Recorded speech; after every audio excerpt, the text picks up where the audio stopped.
Minute late. Shit. Ugh.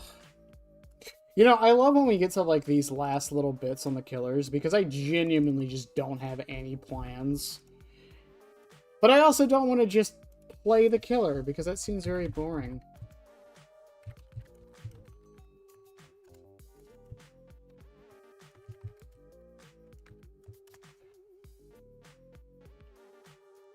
Open up BBD.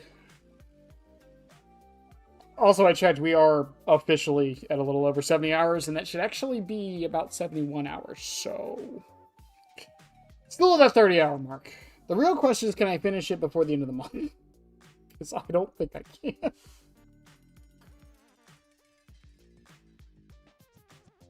One day. One day I'm going to finish this. And I don't know why I'm in such a hurry, considering Skull Merchant's next.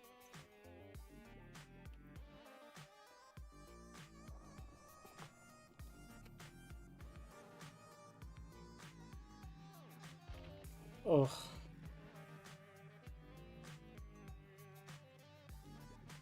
One day.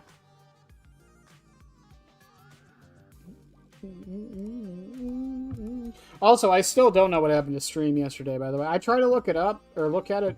When we finished stream, I double-checked my internet in Streamlabs, and everything was fine. I don't know what the fuck happened. Any plans? Nothing specific. Just still grinding Pyramid Head. We've still got 30 more hours to go, which I can show real quick. Where is he? Yeah, so these stats usually take a couple days to update, and they do it from midnight. And since I usually play right at midnight, sometimes they don't update fully. But we are at 70 hours. I am once again joining stream to ask for Kursu and 2v. One day. But yeah, we're still at 70 hours. We still got 30 more to go. Not a bad kill rate, to be honest. 65%, I'll take that. I'm curious if my perks have changed at all or not. Nope, about the same. I'm shocked Phantom Fear has not, like... Where is Phantom Fear? I am surprised it is not higher on this list already. 49th. You know, Yoshi, when you said that, I actually misspoke. Because I know yesterday I was saying, like, Kursu is probably the most likely to be added next. Honestly, the more I think about it, I think Unknown's the most likely to be added next. Unknown or Clown. They're, like, the simplest to add. Because you don't really have to think about what the other killer is doing. Clown, like, obviously I would assume his haste balls affect his teammate. But of the non-licensed killers, they're probably the most likely. The problem with Kursu would be the broken thing, but I have a feeling if they add her to 2v8, they're going to make it so it doesn't give you broken. So, yeah. Where's Mina? Where's Mina? Mina. Is it Mia? Chat, what's the dog's name from the Silent Hill franchise? Oh, Mira, not Mina. Okay. I am smart.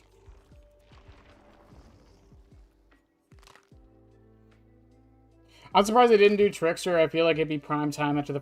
You know, I don't know if it was you said that yesterday or someone else. I'm kind of shocked, but at the same time, not really. What feet? Your fucking backwards-ass feet, Unknown? That's what I thought. Alright. Moving on. Trickster could definitely be an easier one to add to. At the end of the day, he is just a projectile killer, really. The only problem I could see with Trickster would be...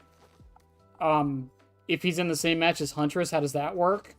But that seems like such a niche issue to fix that, like, I don't think it's a problem. Did I not just change my icon? Mira... Oh, I didn't have it equipped. Ahaha. I didn't hit equip, chat.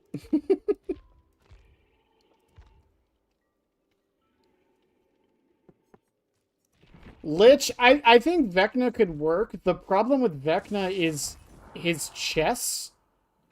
But honestly, I think you could get rid of the magic items in the mode and I think he'd still be fine. I don't think he's so good the magic items are necessary. That I feel like you could just remove them.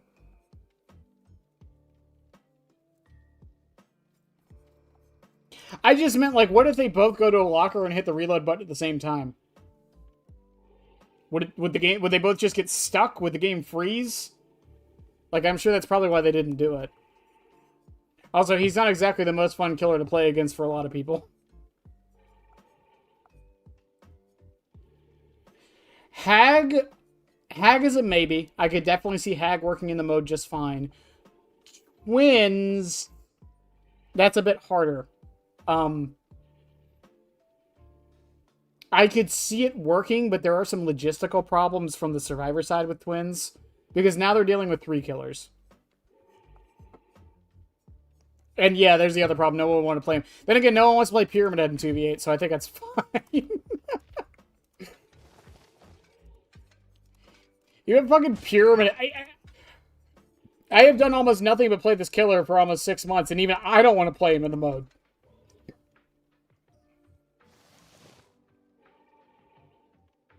Oh, that's a good idea. Yeah, you could just give each class, or just have the survivor spawn with a random, just one, not 2. Just give every character one random item at the beginning of the match.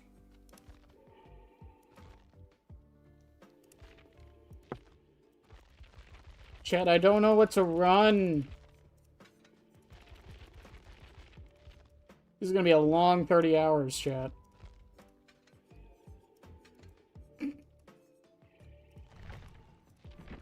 I'm just gonna run basic stuff until I figure something else out. It's gonna be a long 30 hours. I have been playing some off stream, so hopefully the numbers do start to go back up.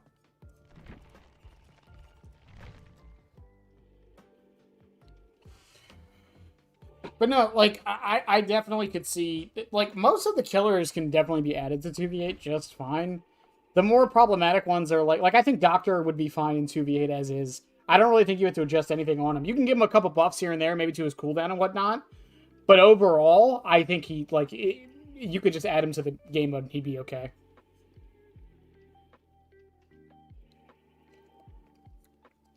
Plague, you would have to figure something out with her fountains and the idea that the survivors are broken the whole time. I think a solution to that... I think a solution to that could be making it so... Maybe they get, like, not fully cleansed, but, like, Wesker cleansed when they get sent to a cage, maybe?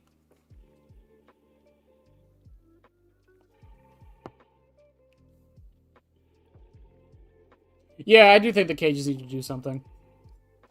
They avoid saves, but that's so uncommon in 2v8 that I don't think it's necessary. I feel like his trails could also give aura instead of killer instinct, and I think he'd be fine. It'd be cool for him to be like a setup support killer kind of thing for his teammate. You could add Demogorgon just fine. Demogorgon would be okay. Blight's already in it. I always forget he is. Pinhead's not likely because of the license. You could probably just add Artist. Honestly, you could probably just add Artist. No buffs or anything, and I think she'd be fine in the mode. She'd also be interesting, because I think she would be the only unlimited ranged killer in the mode. So she could, like, scout for her teammate from anywhere on the map.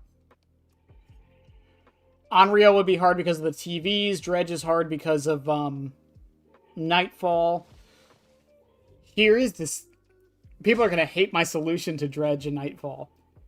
If Nightfall really can't work in 2v8, here's what you do. Remove Nightfall and just give him a bunch of buffs. Just make his cooldown like half. Make his teleport speed super fast. He's not OP still. Just do that and remove Nightfall. Boom. He works in 2v8. Skull Merchant definitely could work just fine. I don't think Knight could work. I think Knight would have the Legion problem, and he would just be annoying as shit. Like, it sounds like a lot of people have made the argument that, like, oh, you could just add Knight in and he's fine because he's basically already playing 2v8. But I think that's the problem with adding him in, is he's already playing 2v8s.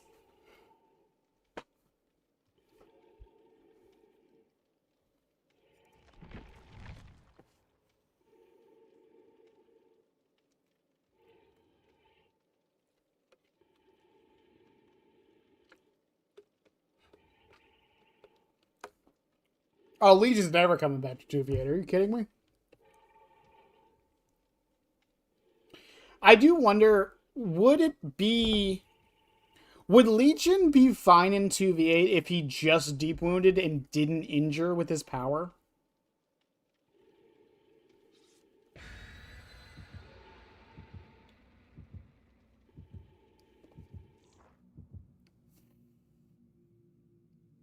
Because I feel like the problem with Legion isn't Legion, it's how he enables his teammates so well. I feel like that's the problem with Legion. And I don't know how you fix that without just nerfing him into the ground. And the sad thing is he doesn't really need the nerf. He himself isn't strong. It's what he enables his teammate to do in such an easy way. It's kind of like we were talking about it yesterday with Ghostface, right? Like Ghostface is a support character. He can make a lot of the killers really powerful, like Deathslinger and whatnot, but it's not easy for him to do that. So like it's not a problem, you know?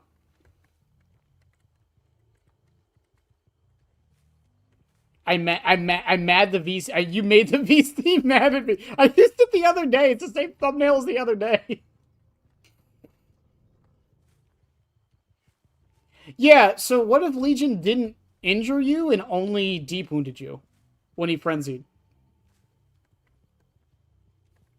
That would solve a lot of his issues, wouldn't it? That he has in 2v8?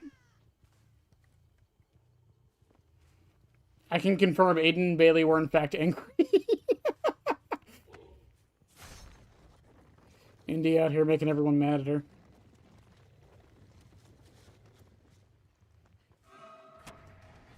Oh, she missed the trail. No.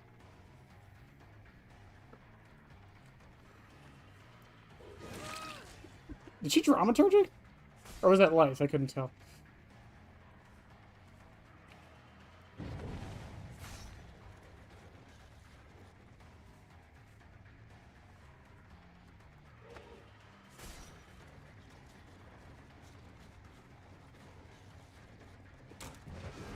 Good dodge.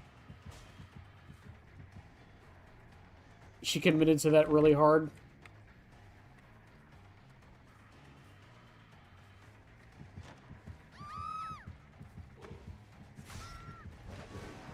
Ah, that should go left. She did go left. I got her with the pain of judgment, chat. The pain of judgment. It's a real thing.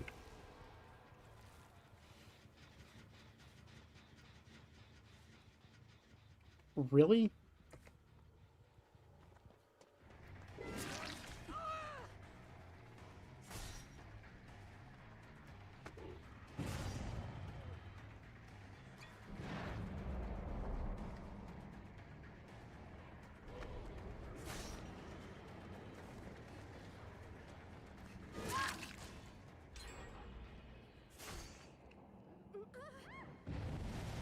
I like that she used that in like the worst way she could have. Judged so hard she went down. Phantom Fear comes off cooldown.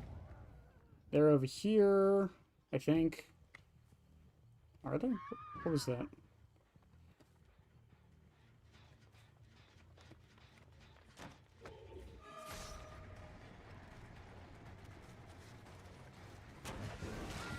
Ah.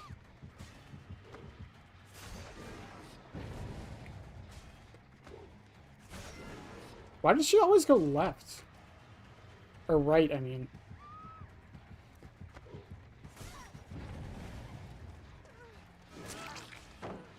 Redrops that.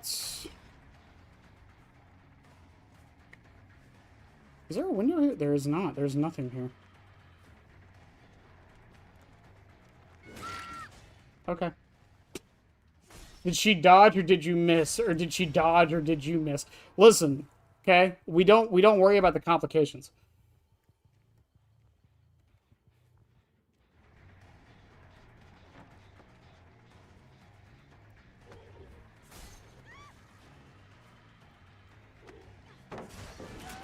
I can't believe that hit. Streamer, can we play Stabiffle Rapid? Sure. I can do Stabiffle Rapid. Why not?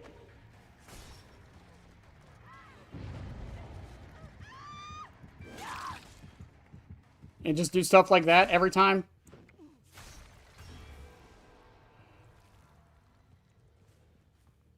They're over here, by the way.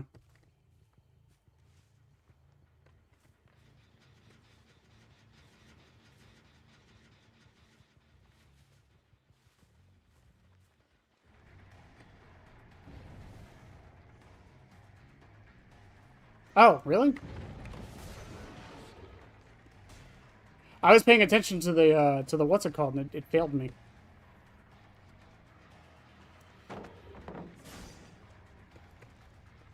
Okay, this is one of the very few pallets I actually have to break. Phantom Fear hits that. Deathbound hits over here. Down her. Cheryl's still here. Claudette probably went back to that other gen, which is fine. I think the only thing over here is a window.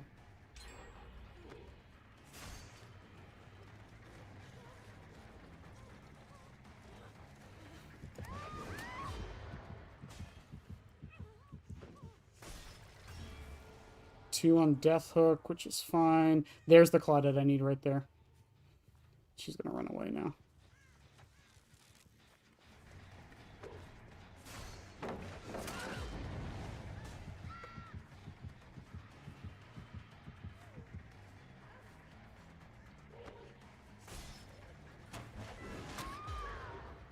They're over here, by the way. That would be the Claudette and the Sable, who are both on Death Hook. She goes over there. If I see the Sable, I just go right for her. Man, 15 seconds is quite a long time, isn't it?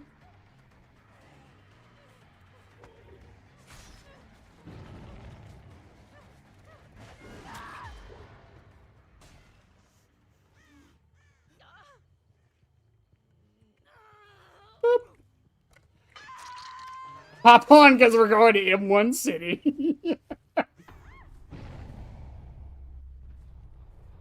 It's always one, chat. I've barely chased the Cheryl this entire match, who is probably still oblivious.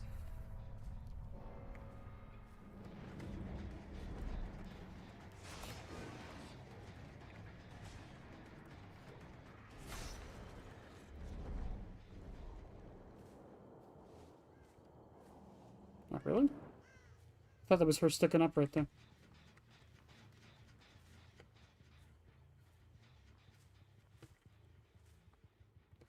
It's fine. Phantom Fear's off cooldown. If she's still in this corner, I'll see her.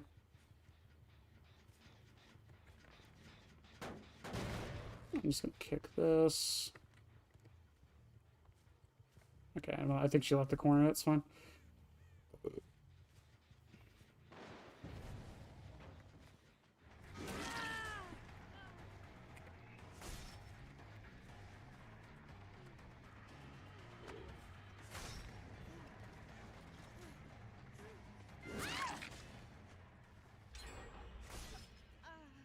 That would have been behind me? Yes. Okay. Boop. What was the killer I would say is just above Pyramid Head? I'd have to look at the cast. Just above Pyramid Head, huh?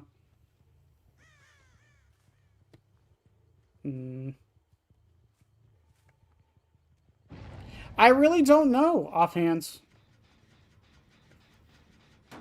Because to me, Pyramid Head is like mid-A, low B, or high B.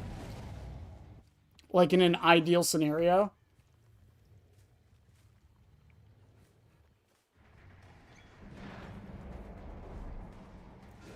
Well, it's not going to work this time.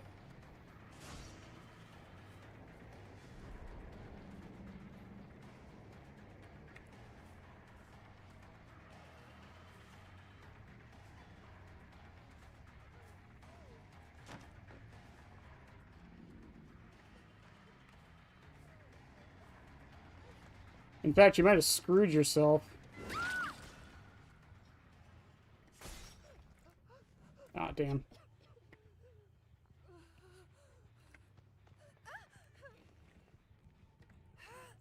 Nope. I knew you were there, Cheryl. You're fine.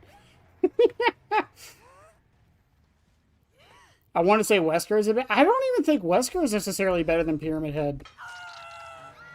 They're probably around the same level though. So yeah, like again, mid to low A, high B. Again, I feel like that's right where Pyramid Head is, and I think that's fine. Oh, that's still, they didn't fix that at all. Okay, Phantom Fear, do your job. Thank you, Phantom Fear.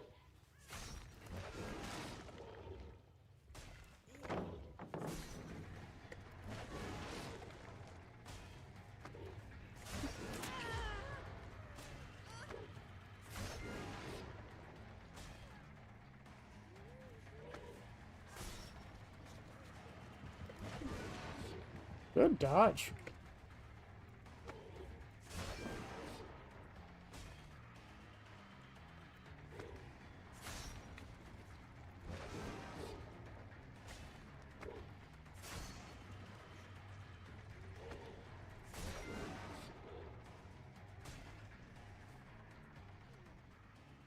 Did she have Sprint Burst? I think she did.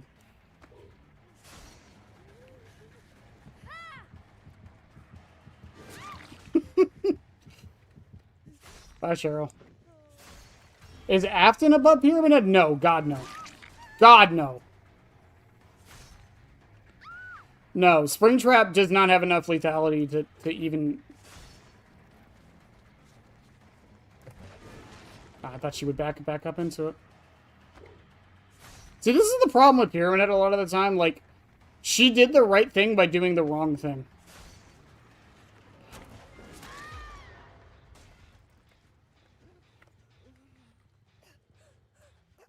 Bye, Claudette.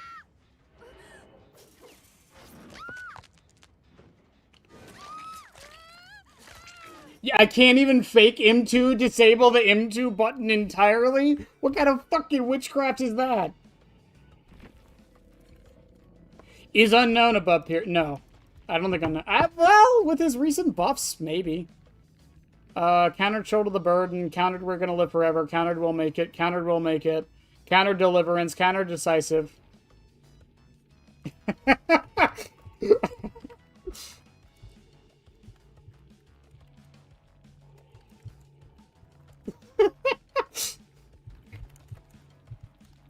Just for existing.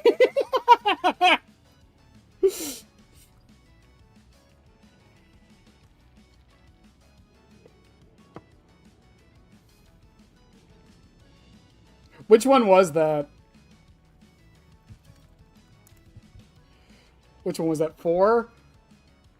I counted everything but Iron Will. It's fucking funny. This right here, this is what brings Pyramid Head above some other killers like Unknown, in my opinion. Is the fact that I literally countered this entire build except for Iron Will. I countered 1 perk from this person and 2 perks from this person. Technically 3, because We're Gonna Live Forever doesn't matter, because I'm playing a killer who doesn't need to slug.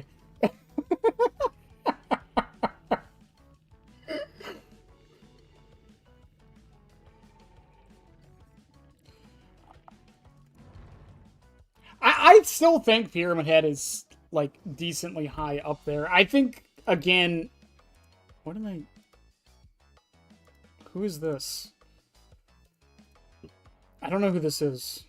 Just gonna ignore that. Because, like... Yeah, Artist... I still think Artist is A tier. I'll fucking die on that hill. I still think she's A tier, and I think people oversell her shortcomings.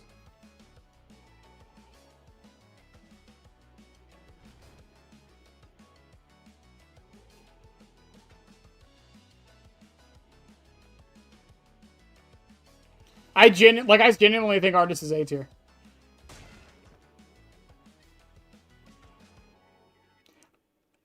To me, like, S tier is still Nurse and Blight. I think those two are the only 2 S killers in the game. S tier killers in the game. I think they're the only 2 S killers in the game. Trapper is D. I don't even count him as C. I think Trapper is D tier. Wraith is B. Hillbilly's A. Myers is probably B, but I want to say A. But he's probably B. Hag is C tier. Doctor is C tier. Or, no, I wouldn't even say Doctor's C tier. I think Doctor's B tier.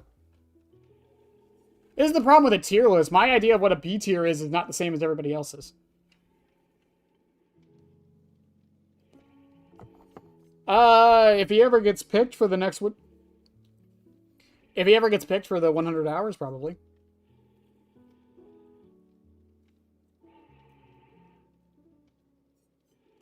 Yeah, again, he counters. I say this all the time. If you go over to, I said it in the caging video. If you go over to Survivor and you type in the word, hang on one second, and you type in the word unhook, he counters both everything on this list except for. It's not on here, actually. I was going to say except for duty of care. He counters everything on this list. Everything. Everything on this list is countered by Pyramid Head. Some of it doesn't matter, mind you. It doesn't really matter that leader and come and get me are countered. But you counter babysitter. Aftercare doesn't really matter either, to be fair.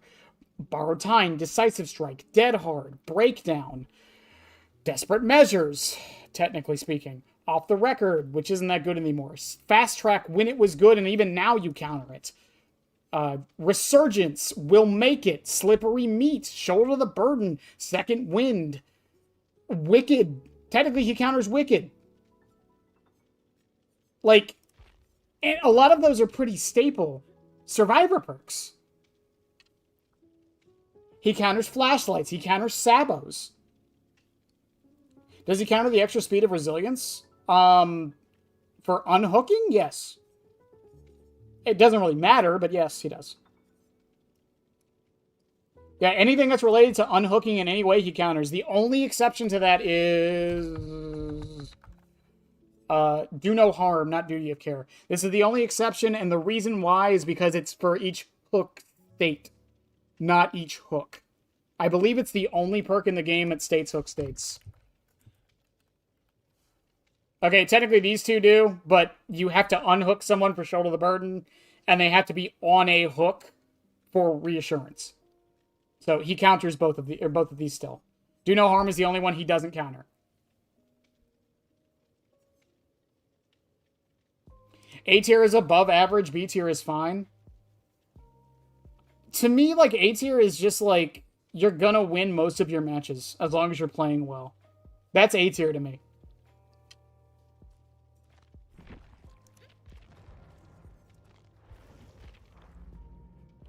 But above average doesn't make any sense. That doesn't make any sense as a qualifier. What's average? You just added another qualifier on top of it, so what's average?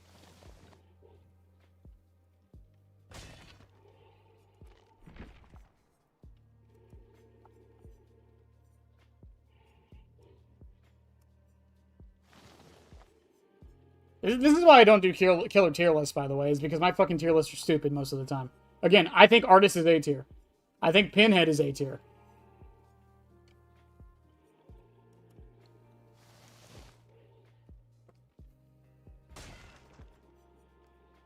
Hell, I think fucking Houndmaster is A tier. They'll start playing around with more special and unique hooks. God, I hope so. It's so weird to me that it took almost 6 years to get another killer that has a different type of hook. Average is like 50-50. Yeah, but what does that mean? They didn't answer the question. I know what average means, but what does that mean? Like you have a 50-50 shot of winning your match? Because that's every killer in the game.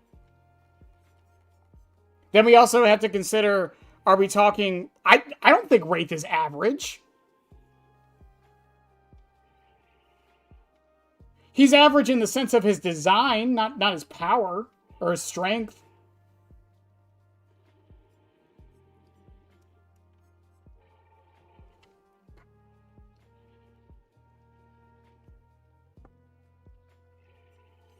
That's every killer in the game, though, Jan.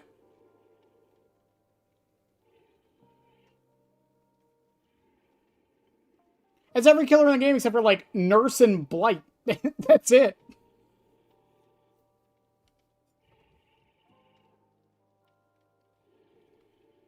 Unless we're talking perfect play, but that would mean every killer is S tier. Well, yeah, okay, that's mathematically speaking, no, but you know what I mean. That's why I don't like tier lists. they're too. The killers aren't playing against each other, so they don't even do anything. What is knowing Pyramid Head? Okay, for sake of argument, what is knowing Pyramid Head is B tier do for you? What does that accomplish?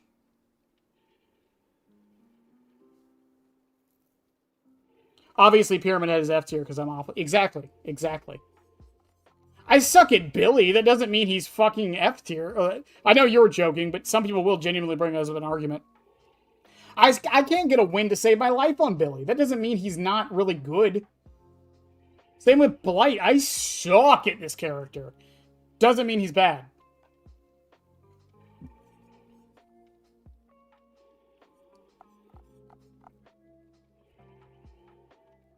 Like, people will say it's based off consistency, but consistency of what? Matchmaking isn't consistent, so how's a tier list supposed to be? Well, we base it off the assumption that the survivors know what they're doing, and it's on a good map, and the killer knows what they're doing. Okay. Well, if that's the case, then fucking, again, like 70% of the killers are all F tier then.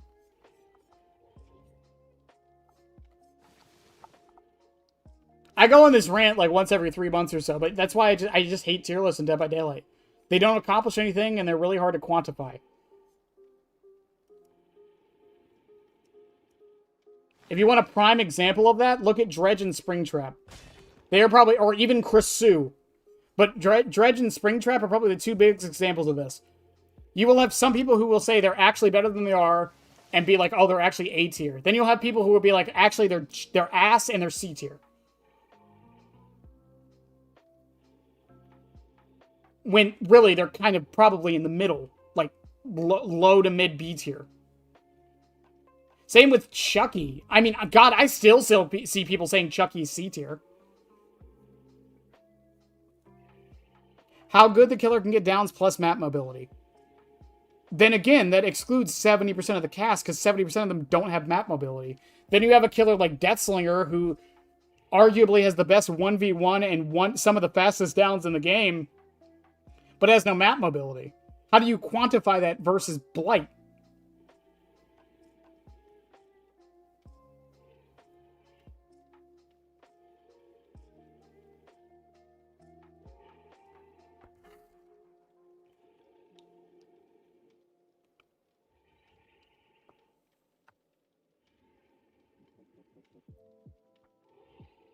See, that's the thing, though. I mean, if that's how you qualify B tier, that's just not how I qualify. And there's no standardization of what B tier means. That's the problem. Again, that's my point, though. That's the problem with tier list. There's no standardization of what they actually stand for. What I consider A tier is not what any of you consider A tier. That doesn't mean either of us is wrong. It just means our idea of what it means is different.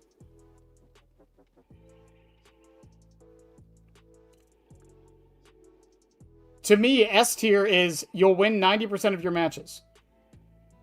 But that's discounting builds. Because, I mean, any killer can really win 90% of their matches if they bring the right build. To me, B tier is like you're going to win most of your match, or like you're going to win a good, fair amount of your matches. No matter what you bring. That's B tier to me. And that's still most of the cast. A tier is you're going to win almost all of your matches with no matter what you bring. And hell, I even break my own rule because, I mean, how many matches did we win with... Do I still have it? How many matches did we win with this build? It was like 4 in a row, wasn't it?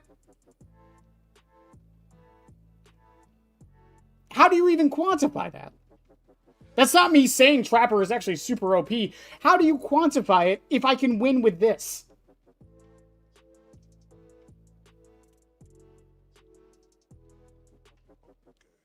And you can say, oh, well, the survivors were bad. Maybe. But again, how do you quantify it with how the matchmaking is?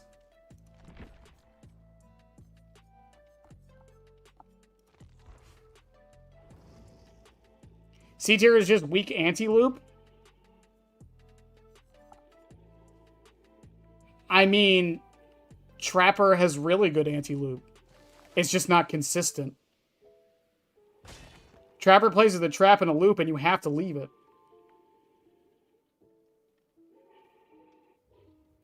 The deciding factor is whether or not he has his trap on him.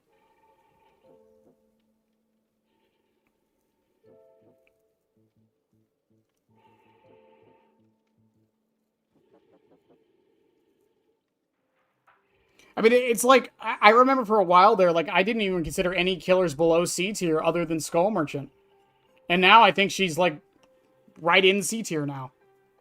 After her changes. Also, Yoshi asked for M1, so we're doing M1, by the way.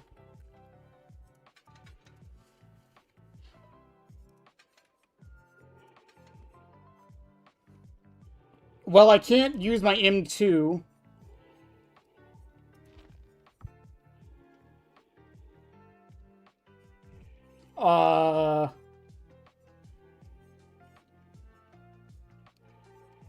Shit. There's literally nothing here that doesn't... Fuck. Okay, we'll go no add-ons then. Yoshi, what are the other two perks? Save rapid and what?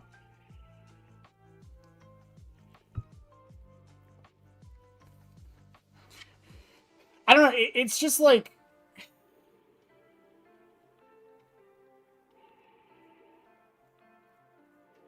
Nothing but misery. I think I remember the when we did the Kin Adept on him on Pyramid Head, we actually got nothing but misery value.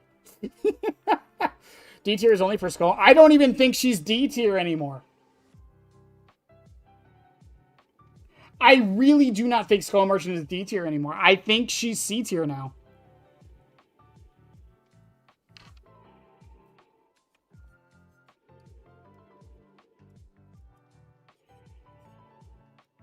I mean, again, tier lists are just so difficult just because of the qualifiers. Everyone has different, like, ideas of what each tier means. For the most part, the only consensus we can ever come to seems to be, like, the top 4 and the bottom 4. That's usually it. Like, 90% of people, I would say 95% of people who played this game agree that Trapper, Legion, Skull Merchant, Sadako, I guess, are, like, bottom 4 killers. And the top 4 are, like, Nurse, Blight, Hillbilly, and... Is it still Kin? I guess Kin.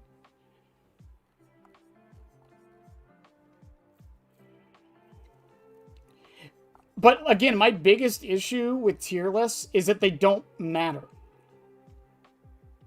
Because the killers are not playing against each other.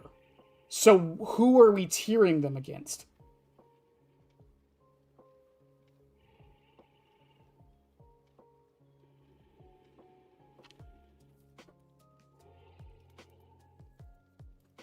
I think every killer is in a tier, but I'm not telling you specifically.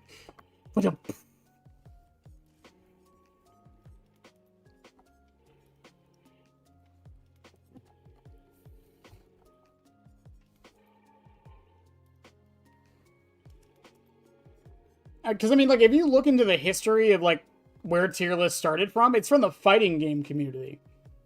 And the tier lists are there to represent how the characters play against each other, not individually. And I think that's where we're at with, like, even in, like, other games like Overwatch and, like, Marvel Rivals and whatever, like, whenever you see a tier list in that, it's like, those still make sense because the characters do play against each other still. The killers in Dead by Daylight don't. So I don't even understand what we're accomplishing with the tier list. Again, what does knowing Blight is S tier and Skull Merchant is C tier do to us? It doesn't do anything. It just tells us how Skull Merchant's weak and Blight's strong. Okay? What do we do with this information? Well, we buff Skull Merchant and we nerf Blight. Okay. Well, we already knew that before we made the tier list. So this accomplishes nothing. We already knew this because we could just look at the characters individually in the matches they play and be like, okay, this character probably needs a buff.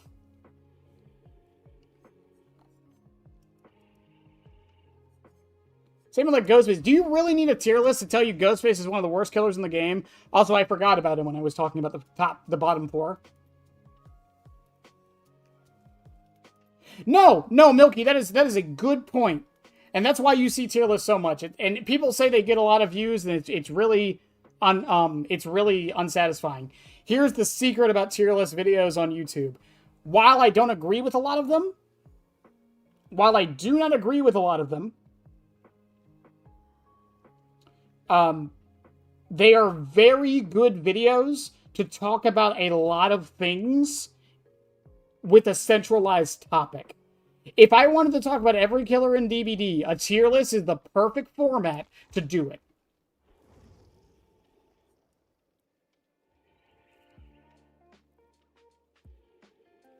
Bloody is S tier because he is strong. No. I'm not disagreeing with Blight being S tier. I'm not. What I'm saying is, what does him being S tier tell us? How does that help us in any way? We all know that. We all know he's one of the best killers in the game. I don't need a tier list to tell me this. I guess tier lists work for our necessity to create order and classify things, but also it helps to share experiences towards and around DVD killer perks and maps. No, that's a good point. It's basically what I was saying with, like, it's a good format. It's a really good format to make videos on.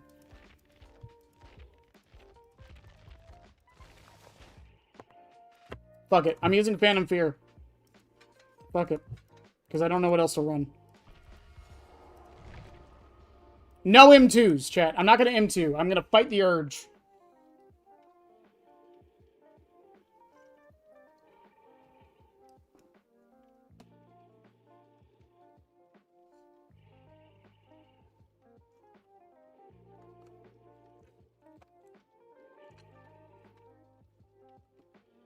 But tier lists and DBD, especially on Killer, though, they also run into other issues because, like,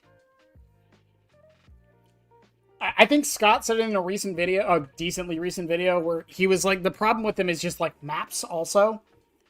Like, when you're tiering, like, Hillbilly, are we considering Leary's Institute?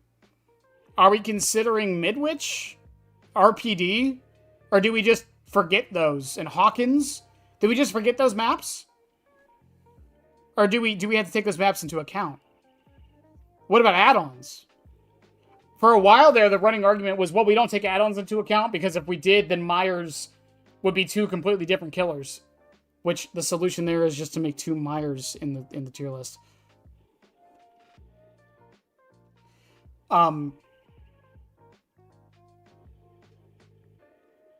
So, like, is there really, like, a case nowadays for that? I think some killers definitely have add-ons that make them stronger, but that much stronger? I don't think so anymore.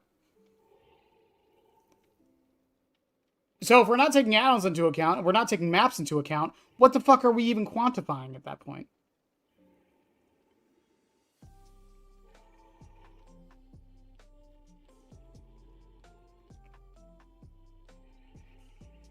I mean, I can see it helping new players, but at the same time, like,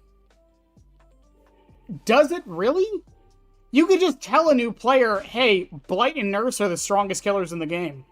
Do they really need a whole tier list to know that? I think a tier list exists to have something to blame other than yourself. Lost on Killer, not your fault. You're playing a C tier. Lost on Survivor, it's fine. They were playing an S tier. There is a thing called competitive team fallacy. I stole that term from someone who plays Bite by Night in Roblox. I was going to make a video on it, but it didn't turn out the way I wanted it to, so I scrapped it for now. But basically, competitive team fallacy is the idea that if you're playing a killer or a character that is considered bad, let's say Ghostface. Let's use Ghostface as an example. If you are playing a killer that is considered bad, I'm going to finish my thought. I just have to grab my meter. Hang on.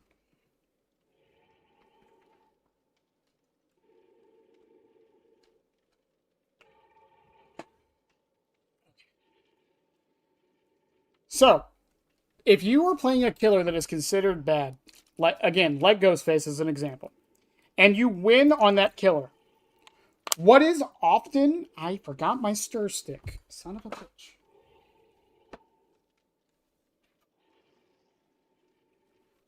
Chat, I swear to God, I'm going to finish this thought. Okay, so if you're playing a killer like Ghostface, arguably one of, if not the worst killers in the game, and you win, you get a 4K on, I don't know, what's a really bad map for Ghostface? Like fucking, Coldwind or something. I don't know if it's a bad Ghostface map. To be fair, most of them are bad. But let's say you win. What is the common argument people will say against it? They'll be like, oh, you only won because the survivors were bad. Okay. And if you lose, well, you only lost because the killer is bad. Okay. So nothing matters then. That's competitive team fallacy. It's when the outcome doesn't even matter for the character because of the preconceived notion of how strong or how strong or weak the character is. Hillbilly can find its way to work on his bad maps, but Ghostface, for example, needs a bad maps to even work. Right, but even then, like, what about Singularity? He's really bad even on his bad maps. I'm doing this for you, Yoshi. M1 only Pyramid Head. This is not going to go well. Pyramid Head sucks. Meanwhile, it doesn't use power a single time. Like, the reason why that argument got started in Bite by Night was because of the character called Innard. Because in that game, Innard is basically the Ghostface of that game. He's a very stealth-oriented character. So a lot of people think he's bad because if you go up against a team of players, he immediately loses.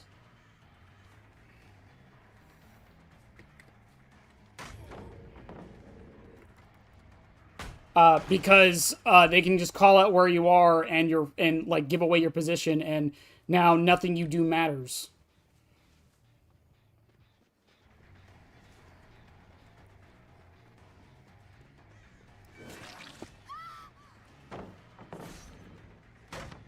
Like, here's the thing. If I win this match, does this mean that M1 only Pyramid Head not using his power at all is good?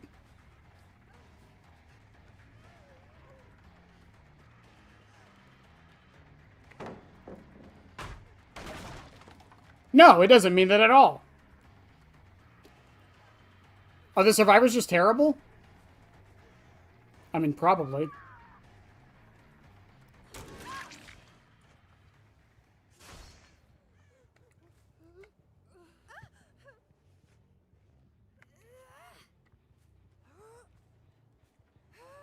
By Henry and Vecna?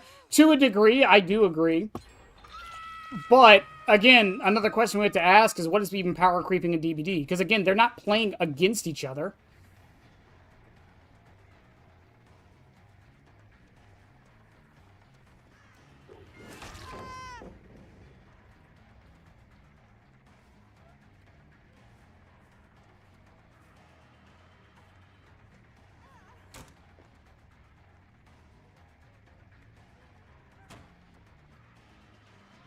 This would be so much easier if I had my fucking power, wouldn't it?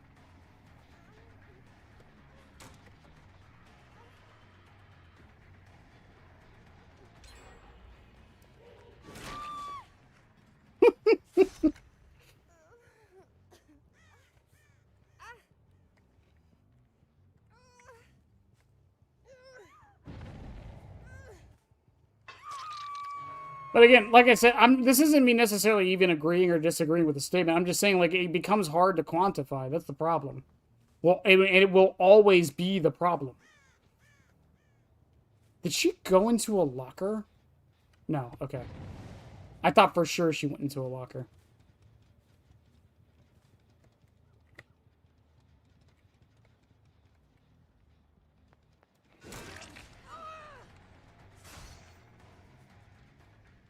I just had to avoid Carlos like the plague. Oh, dude, M1 Pyramid Head at Shack. Let's go.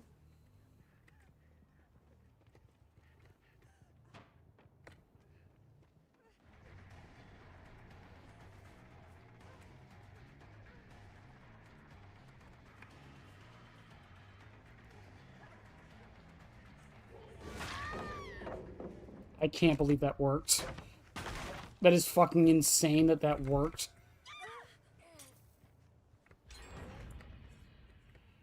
Really? Really? I like how she's still walking, by the way, because she has sprint burst.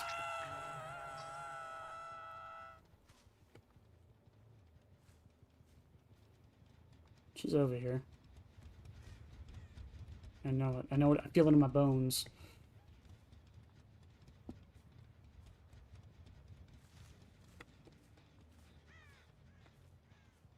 Oh, I thought that rock was Carlos's butt. Not gonna lie.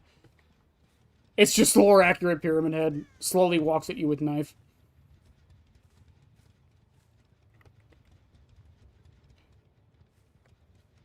I think Henry has a harder time zoning because he actually has to, like, think about what he's doing most of the time.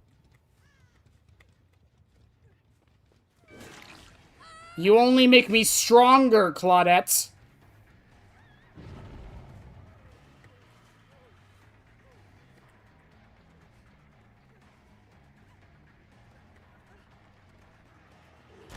You only make me stronger, Claudette.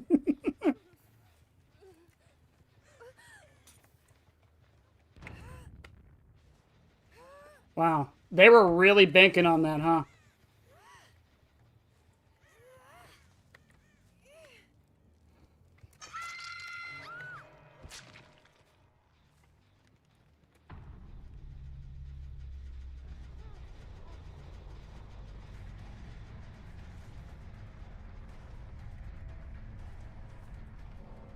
Actually, I want to run her on this side.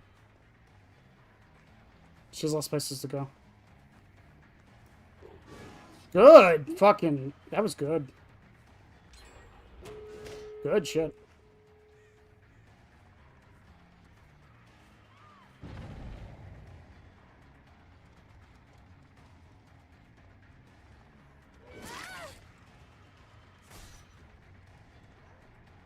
Does she get anywhere? I can't believe she still makes that.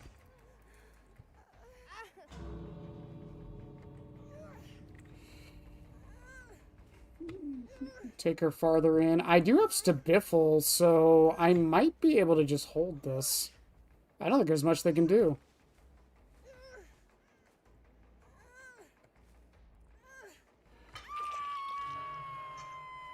Gotta love nothing but misery spawn in the middle. I mean, no one's cleansed it yet. You gotta love that it took me almost the entire match to build it up.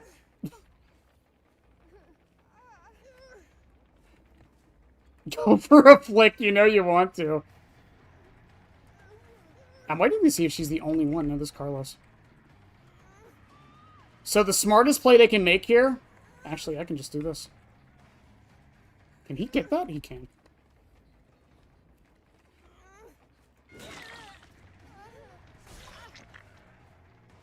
Nothing but misery. Don't fail me now.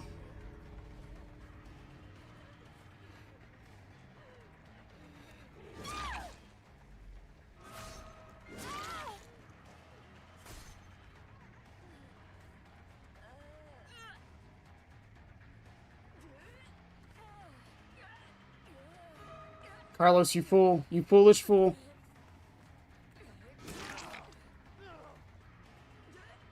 Did she get out because of that? Nope. Okay.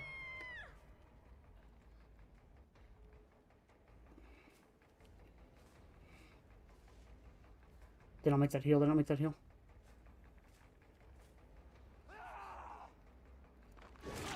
Carlos leaves. Nia's gonna go for the save. I don't know if she makes it, though. I do have 4 stacks of Stabiffle.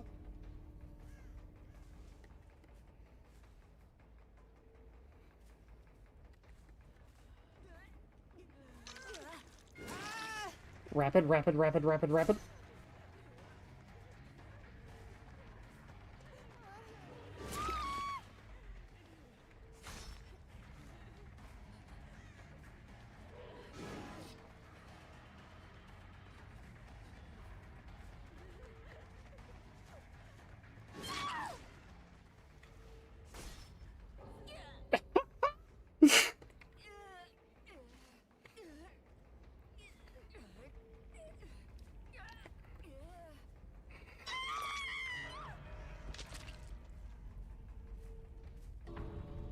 Is she still under the pallet? No, I don't know where she went.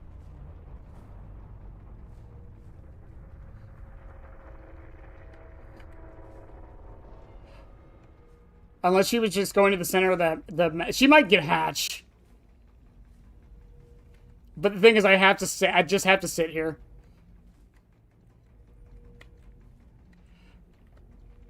That's fucking stupid.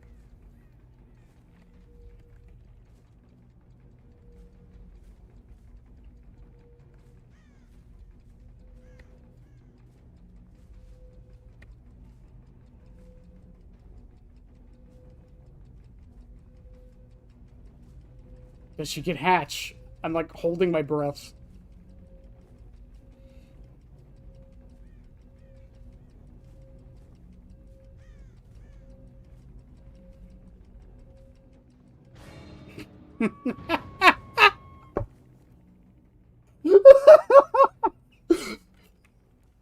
Yeah, does this match mean that Pyramid Head, M1 only Pyramid Head is good?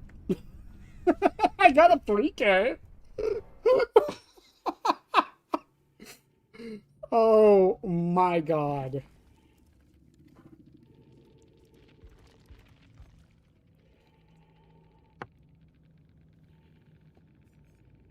Dance with me, life. It's fucking such so stupid.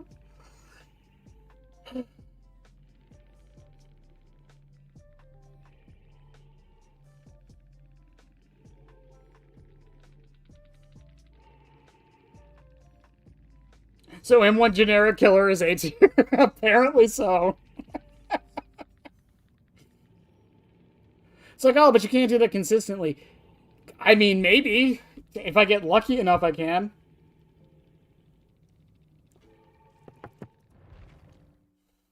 I didn't put my knife down, right?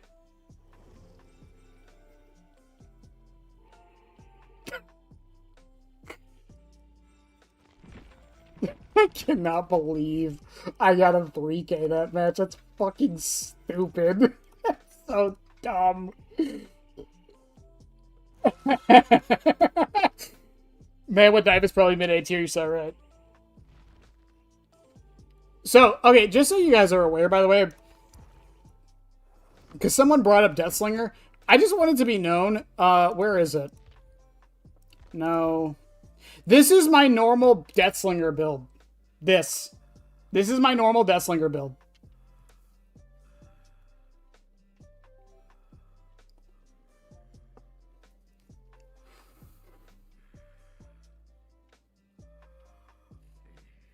Everyone below Pyramid Head is worse than Powerless Pyramid Head.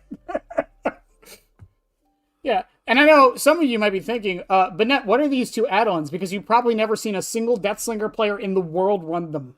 This is Jaw Smasher. It increases your movement speed while aiming down the sights by 1.5%. And this is Wanted Poster. This increases your movement speed by 3% while aiming down sights. So 4.5% faster. So you move. What is Deathslinger's movement speed when he's aiming?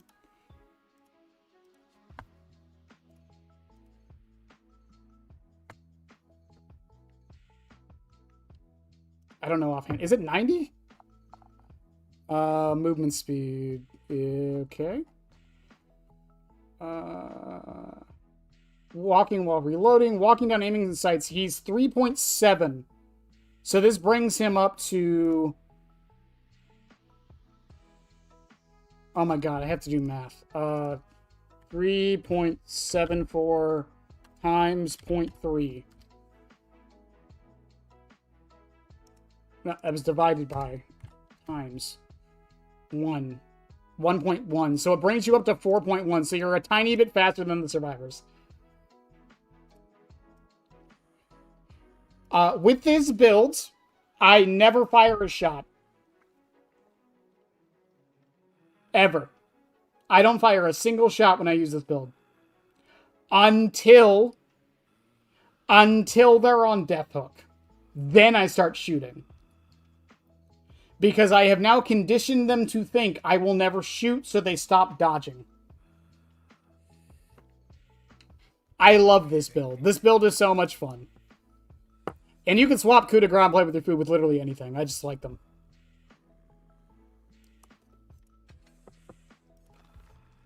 It also trips people up. No one expects you to do this.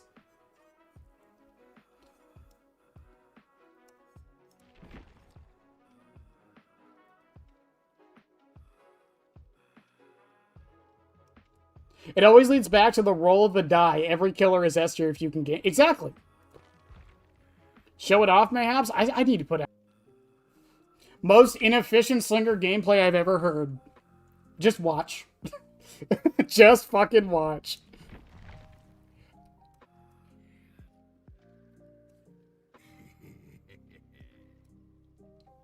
It's still up for me, and you're still in chat. I don't have any notifications. Is Caleb still buggy? Probably. I don't know. Is any killer not buggy right now?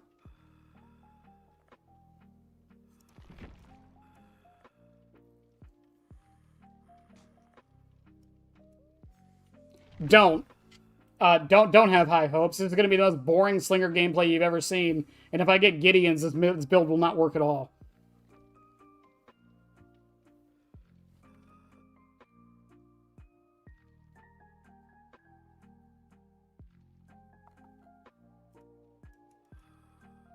What is my win rate on Slinger? It's probably low because I do fishing with him a lot.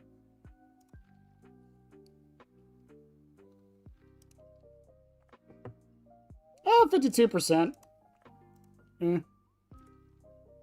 Sounds about right. Oh, my nurse gameplay is really exciting. It's very exciting when I miss every single blink.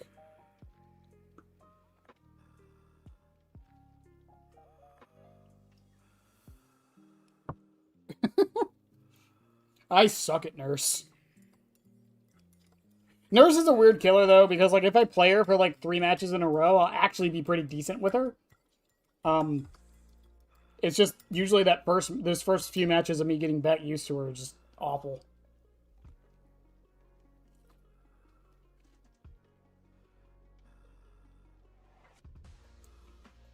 If you win on Gideons, you prove the point.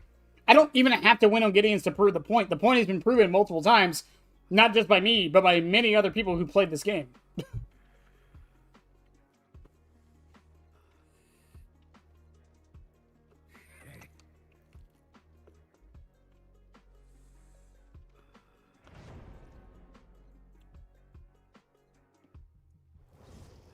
How many hours do I have on Nurse? Hang on.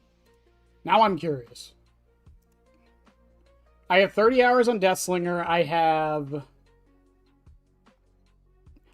Somehow I have 10 hours on Nurse. I don't know when that happened, but I have 10 hours on Nurse.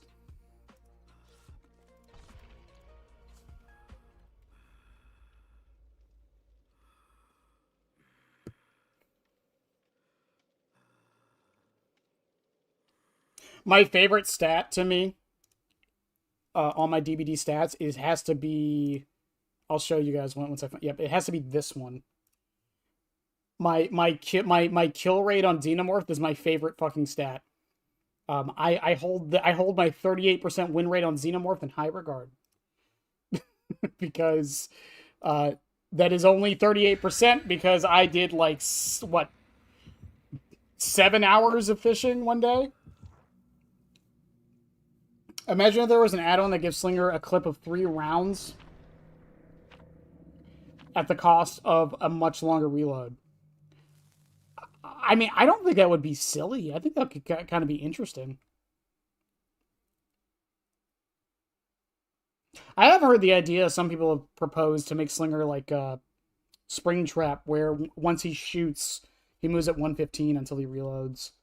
I don't know how I feel about that. Making Spring, like, I understand why people want him 115, but, like, I would love to test it properly, because I don't know, one, if it really fixes anything, and we get RPD. Okay. Alright, well.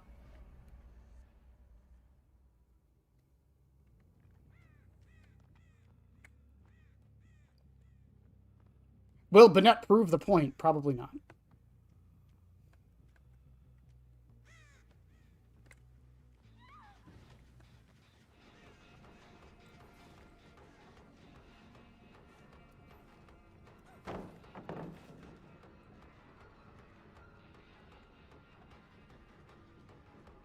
Yeah, I don't think I'm going to be able to prove the point on this map.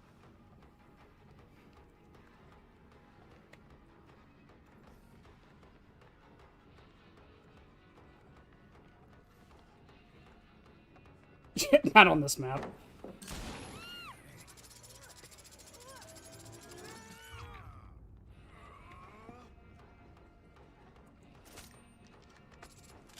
Not on the literal map where, like, there's hallways everywhere.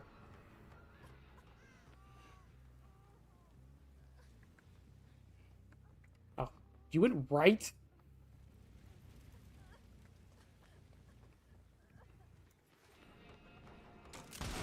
I cannot believe you took that. I am shocked and appalled you took that.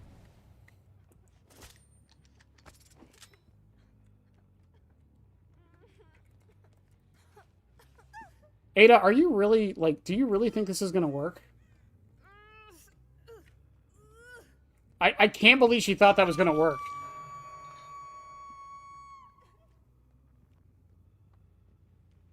Also, I forgot I was running Stabiffle. What?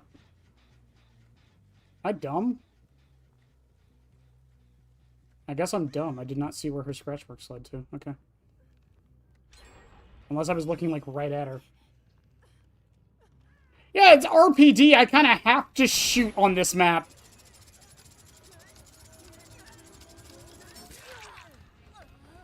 I think the sad thing about this is how good I would actually be if I did shoot.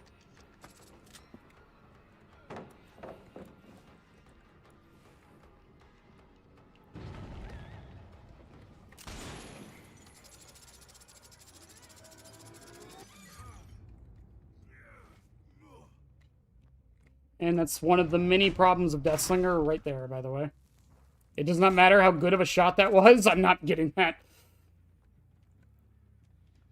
I fucking hate this map. I used to like this map, and then I started hating it like everybody else.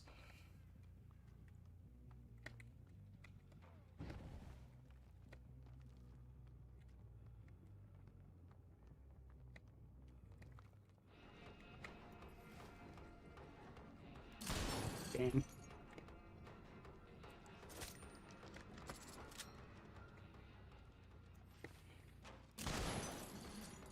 I don't even know what that shot was, if I'm honest with you.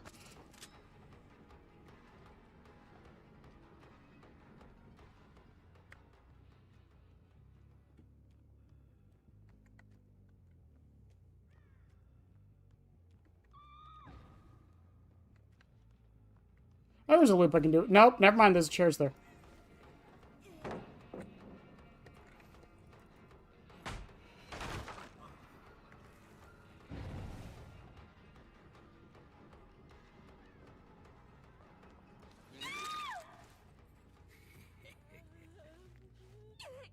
Is that Ada still... Ada, you really want these flashlight saves, don't you? I think you got literally the worst map for it.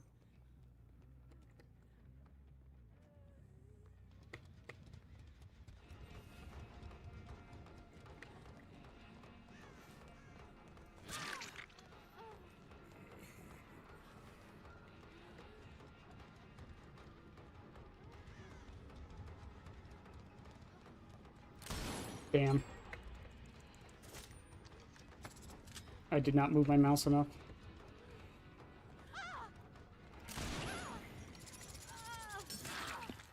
So you don't need to shoot.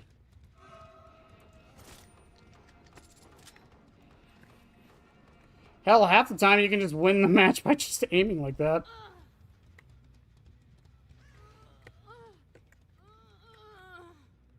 If I still somehow win this... I'm too fake of doom and despair.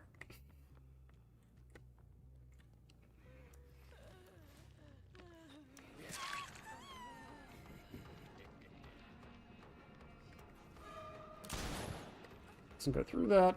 Good to know.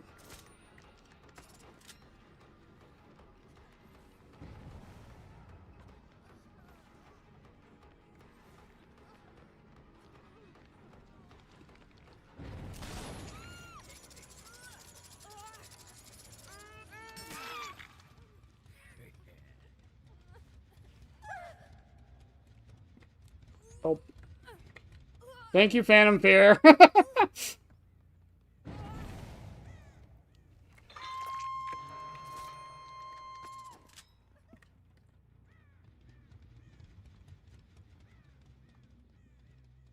I just have to avoid Nancy like the plague right now.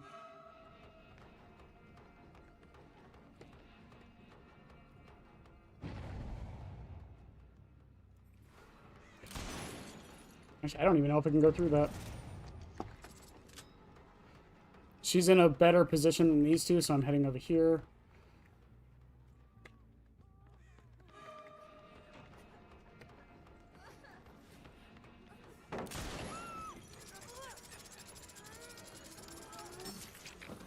That was actually a good flashlight blind, all things considered.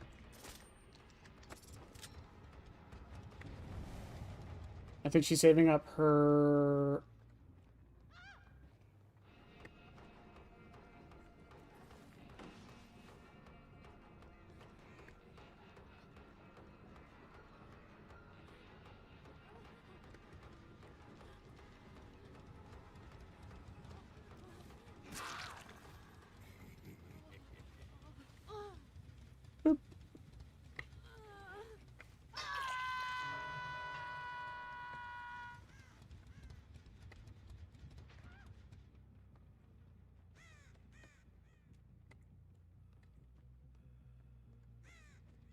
Casually shoots the metal railing. Yeah, it does go through that. I mean, if you want to keep criticizing Flamenco, you can stream. Oh, Nancy, I don't care about you. I know, the whole point is I'm trying to get value out of the add-ons and not shoot at all if I can help it. That's the whole point.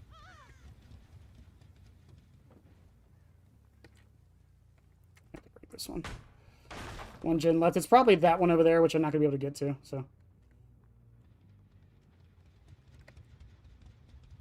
This isn't the Yoon Jin, but everyone's a death hook but Nancy.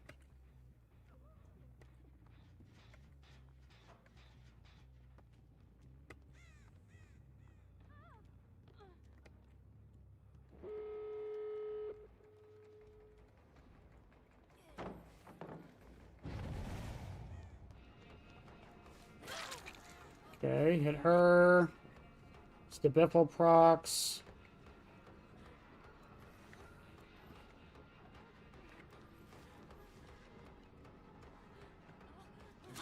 Did you really just dead hard? I saw that. Boop. Yeah, GG's. I'll do it again. Hopefully we don't get RPD.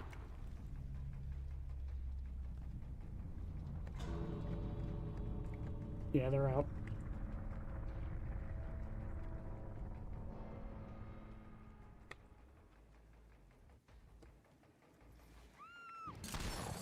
Damn.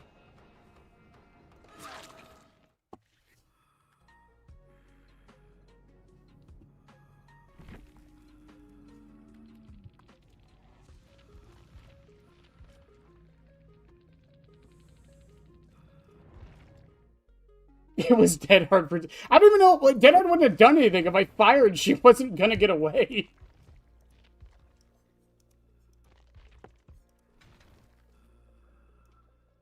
No, but I love this build. This is my favorite build in Deathslinger.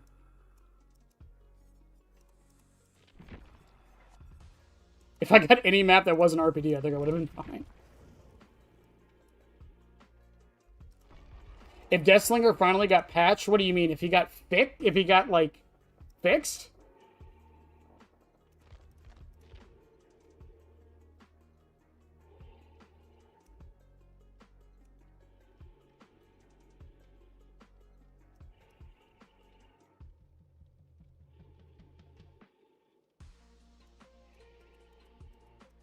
For some killers, it kind of is. If you miss on Pyramid... If you are... I'm trying to remember the exact math. I've tested this. If you are within 5 meters of a survivor, and there is no limiters there, so like a pallet in the way or a window or whatever, it is almost always better to go for just releasing your knife and M1ing them. Because if you miss the M2, you will lose almost 3 times as much distance than if you pick up, or I'm sorry, 2 times as much distance than if you just pick up the knife and M1 them.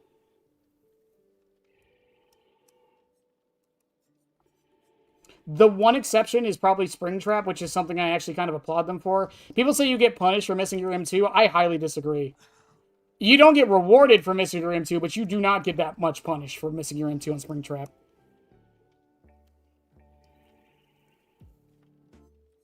But aura points? Who gives a shit? I have all the killers almost P9'd. I don't care about points. That's why you can't use blood points as an incentive. Because then you get players like me who don't need them.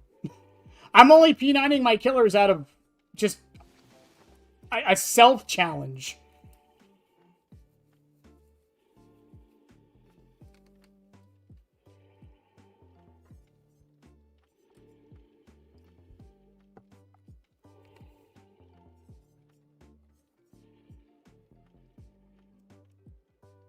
Aura, Mr. Streamer, the currency of real-life coolness.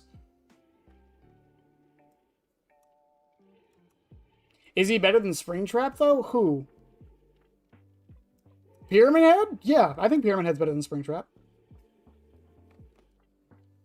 Consistency-wise. Even after the buffs.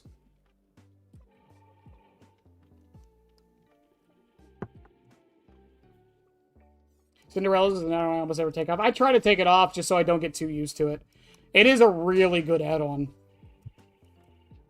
To the point that I say, and I said it in the most recent video, I think we either need to remove this add-on, change it, or make it base kit. I would be fine if they made this add-on base kit and change what Cinderella Music Box does. I would be 100% fine with that. Or we just remove it altogether. One of the two.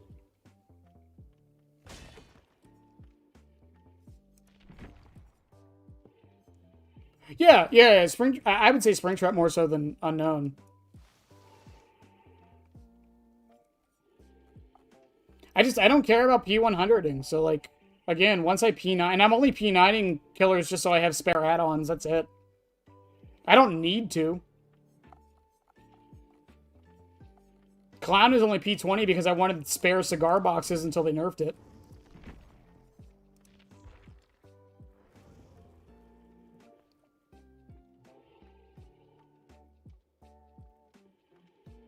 Taking away Cinderella's music box because you can't behave yourselves. No, I think the add-ons... It is the same problem I have with Bonnie's. At least I used to have with Bonnie's on Springtrap. My problem with Bonnie's isn't that it's good. It's that it's so good that it makes everything else look worse. That is my problem with this add-on.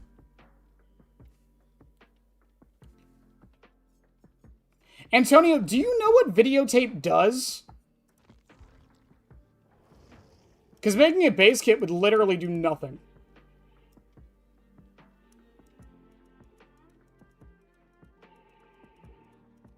I can prove it.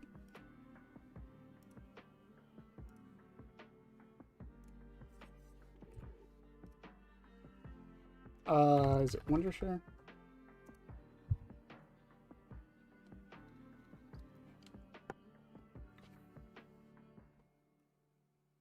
If anything, videotape needs to be buffed.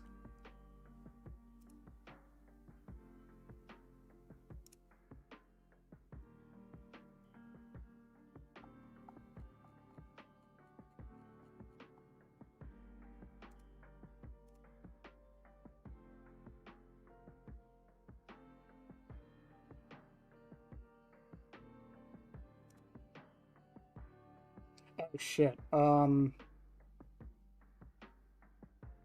Well, I might not be able to prove it because I can't find the video. Shit.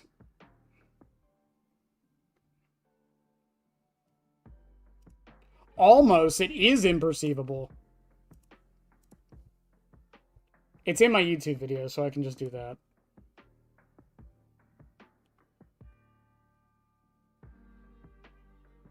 I don't remember which video I had it in. It's in my tier list video. That will make this easier. No.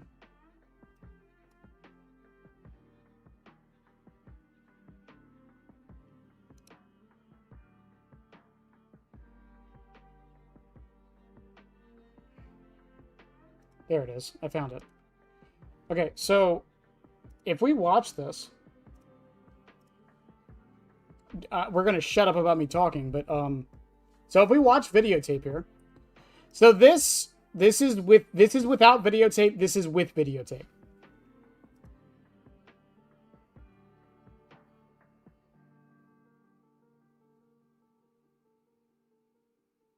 I went frame by frame with this. There is a difference, but it is so subtle, it is almost impossible to tell.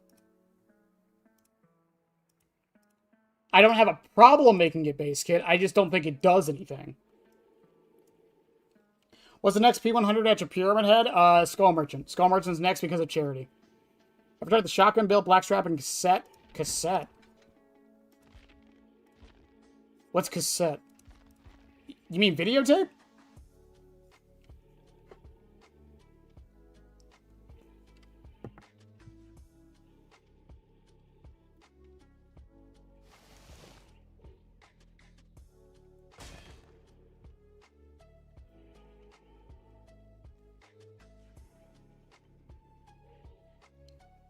What, in his butt? No, I don't do that.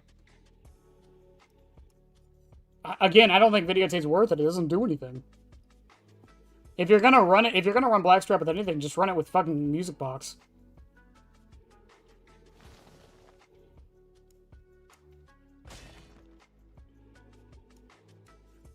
I can make it fun. There's a lot of math with her. Hell, we were testing her the other day. I already found some fun things I can pretty much do with her.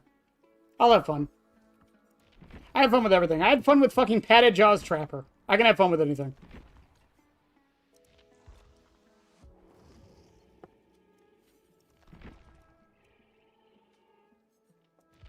But yeah, I've tried the shotgun build. Blackstrap's another add-on, though, I try not to use all the time. Because I don't want to get used to it. I don't want to be, I don't want to be, like, what's the word I'm looking for? I don't want to be so reliant on an add-on that I have to bring it every match.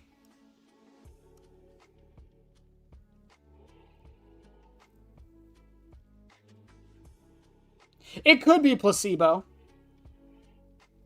And I do agree. I think punishment... I've said it before. I think what they need to do to videotape in particular, they need to double this to 20%. I've tested it with 20%. I didn't say it in that video, but I have tested it at 20% through clips, not actually in game. But just buffing it another 10% makes it so much better.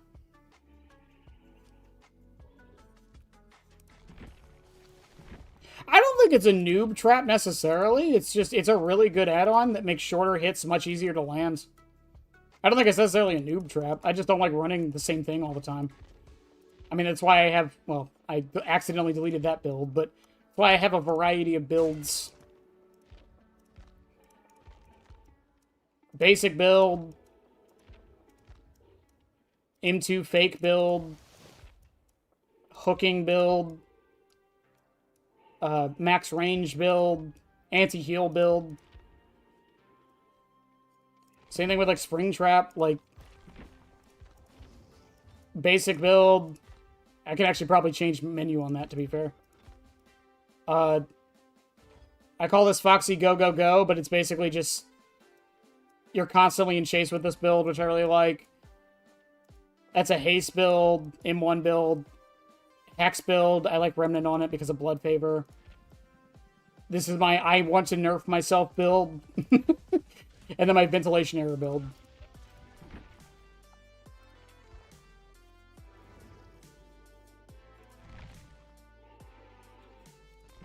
I did run out of Coconut Screen Pies. I finally did.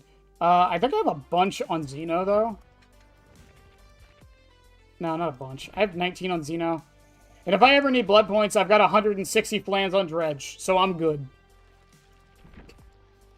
But I don't need blood points, so it's fine. I'm just gonna use my basic build. Fuck it.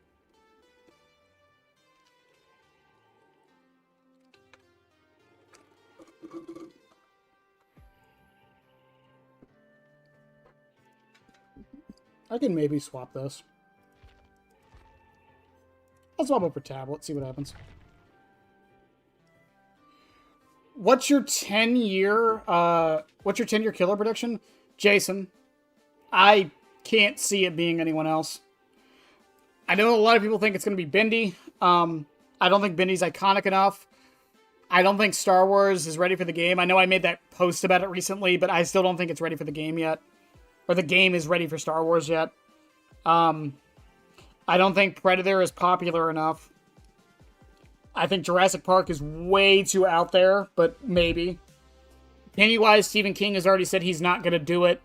And Slender Man, while I don't think it's impossible, I think because of the controversy behind Slender Man, it's not likely.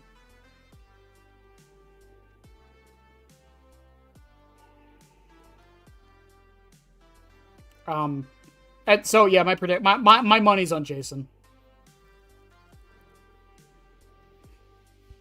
I think with the legal issues being mostly fixed, he should be fine now. Grievous. Well, this is the thing, because I was talking to a friend of mine. They're a massive Star Wars fan. They've read the novels, the comics. They're like one of those people who knows, and this isn't hate to them. Like, again, best friend for almost 20 years. But like they know like all the saber forms and stuff like that.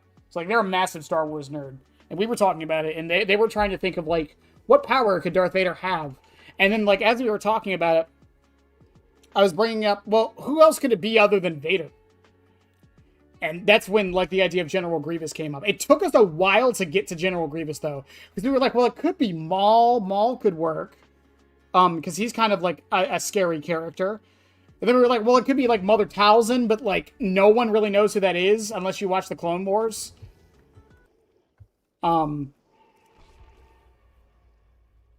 And then we were like, but Grievous. Grievous is popular. People know him. He's in meme culture. People know Grievous. He doesn't have the Force, so you don't have to worry about that logistically. He's not that OP in, like, lore. Like, he's a very powerful character, but, like, he's not, like...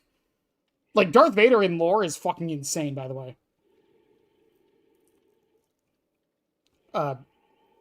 I know a lot of people haven't read the novels and whatnot, but Darth Vader in the novel lore is fucking ridiculously strong.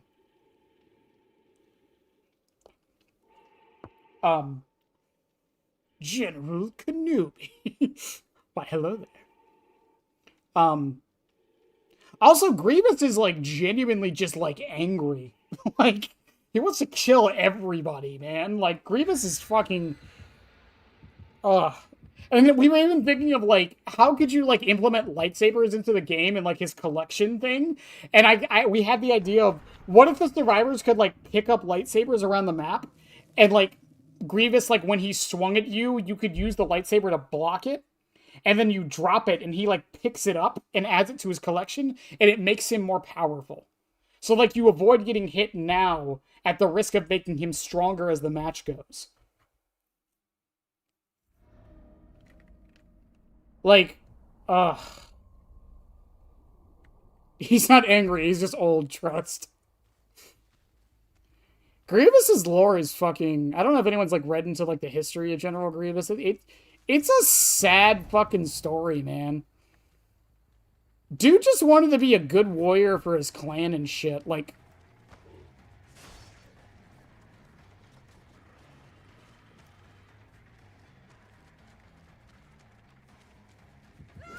I was waiting for that. Also, I thought this was Tori. I forgot Zarina got the Plague Master, or Plague Mask.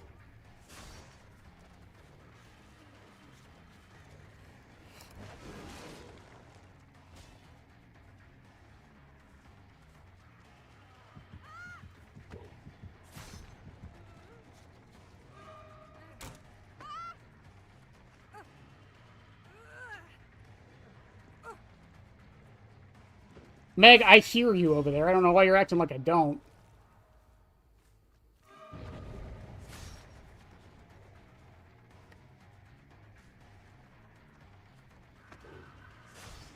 Oh, she's going to main. If she stays on the bottom, I might be able to do something, but she goes up top and fucked.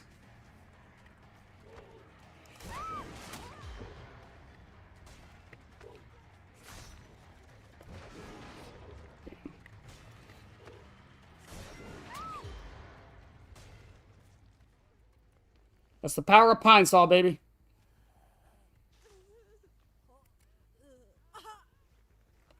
Oh, I hear Zarina.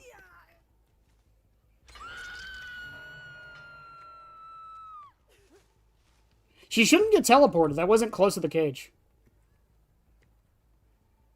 But yeah, I can just stay over here. Zarina's almost stage 2. I have no reason to leave.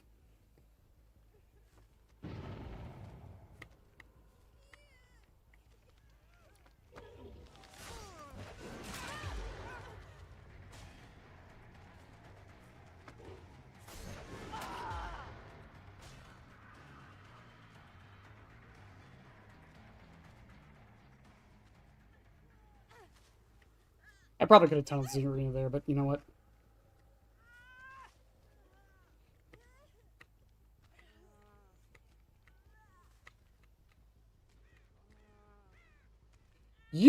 I was gonna say, you probably could have wiggled out there. I don't know why you didn't try.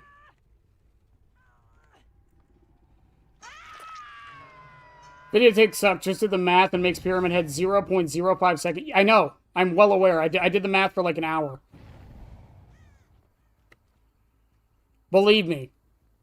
I am well aware of how bad it is.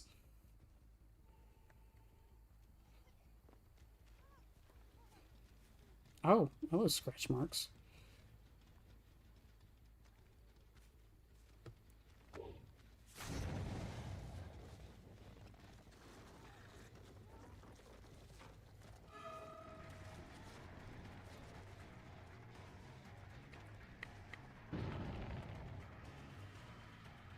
What?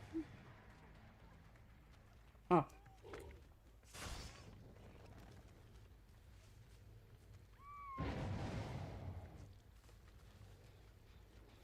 Well, she'll get out of it eventually. She can't sit there for 90 seconds.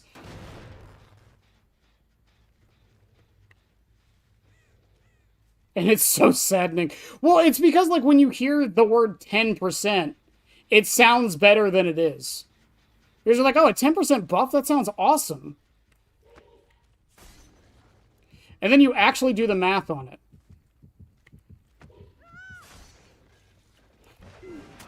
And then you're like, oh, that's so fucking bad.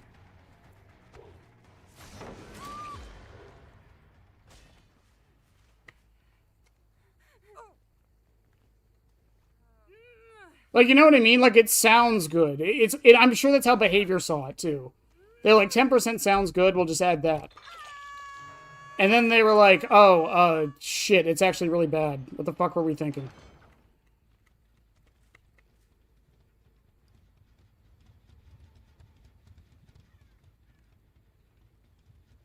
I'm actually gonna not chase near main. I think that's probably the dumbest thing I could do right now. And I'm assuming Meg either went to that one or that one.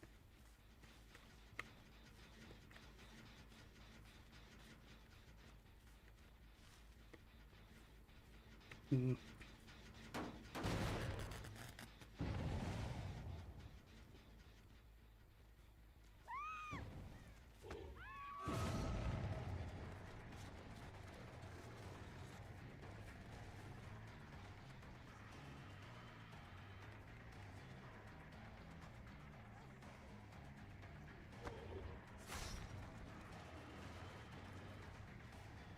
I think I just gotta run her down.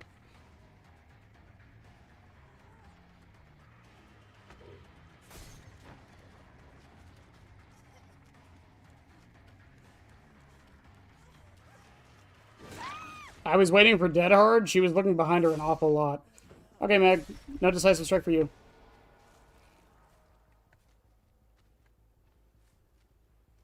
Wait, there's a reference? I did a reference? What was my reference? I must know now.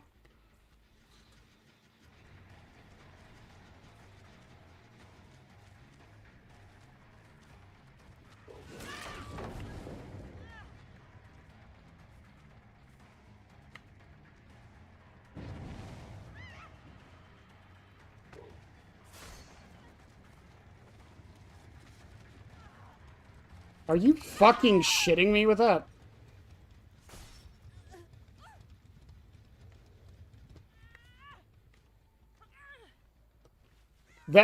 Okay. Alright. I'll take the dead hard. That works. That's fine. Almost down to one gen, and I know where both of them are. They're over there. You think I could... There's no way this works, right?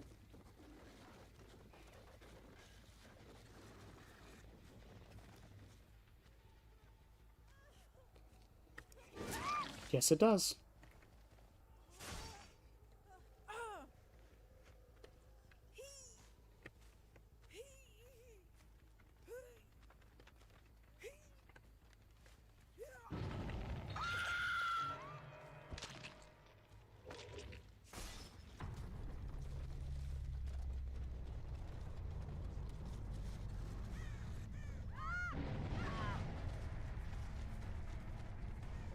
Hi, Zarina. You're on Deathloop, too.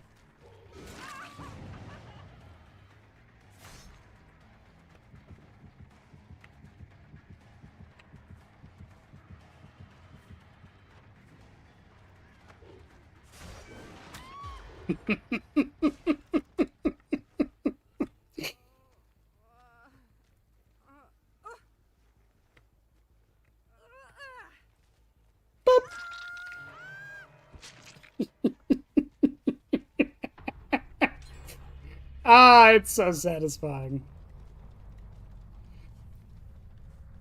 I still probably lose this match, by the way.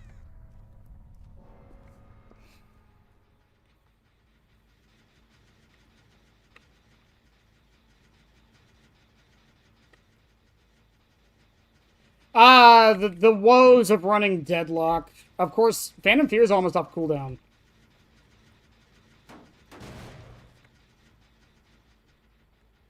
We are peaking. That's a way to put it.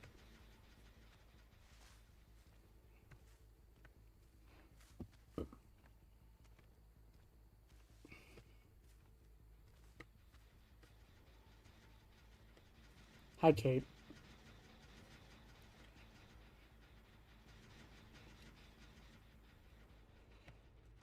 I played these games before. I have to commit to Kate. Unfortunately, if she goes upstairs, though, she knows.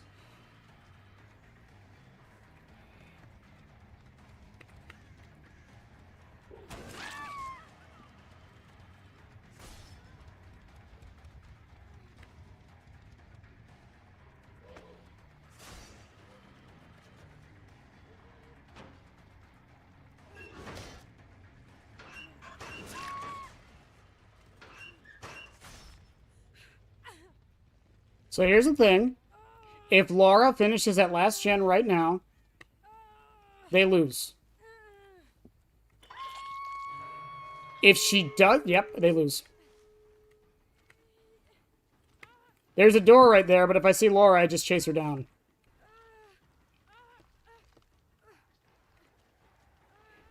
What the Laura should have done was waited. Because I can't sit around her the whole time. They had time. And I have Phantom Fear, so I'll know when she's coming. I love this fucking perk, by the way. Leave, Laura, leave. Be gone, Lara Croft.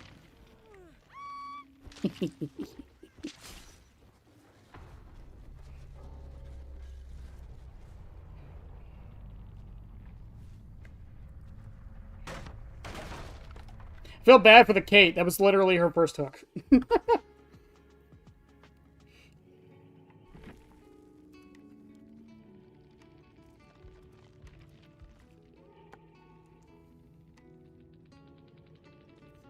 Hyper-focused stakeout. Clairvoyance? Background player. What was the plan with background player, Kate?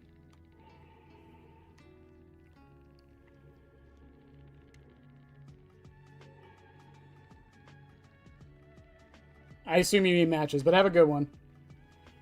Okay, sorry, Chad. I probably was like too into the match. Sorry, hang on. Jesus Christ. I swear if I see Survivor get Yeti skins, I will ask someone to steal me.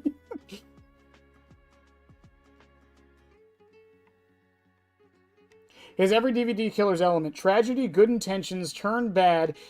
He also has served bigger masters than him, not to mention a melee-oriented attack. Exactly! I think Grievous is like the perfect killer from Star Wars to add in. On top of all of that, while yes, Darth Vader can be terrifying, he's definitely scary, we don't really see it too much in any of the media. We read about it in the books for sure, but in a lot of the media, he's not really that terrifying. Unless, like, you, like, really think about it. But Grievous is a fucking monster in almost everything he's in. I think people, like, are like, oh, he's a coward and runs away all the time, but they forget that it's because most of the time we see Grievous, he's running away from the main characters of the franchise. Of course he's a coward.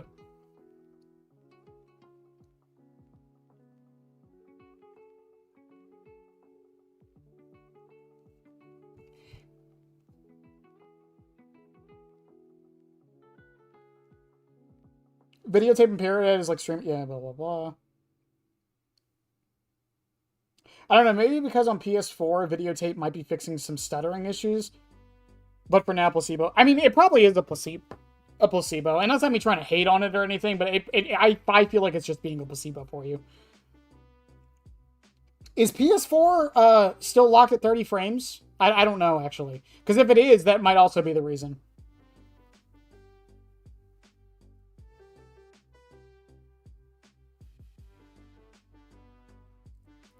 A survivor's object that makes them run 2% slower sounds like a good idea.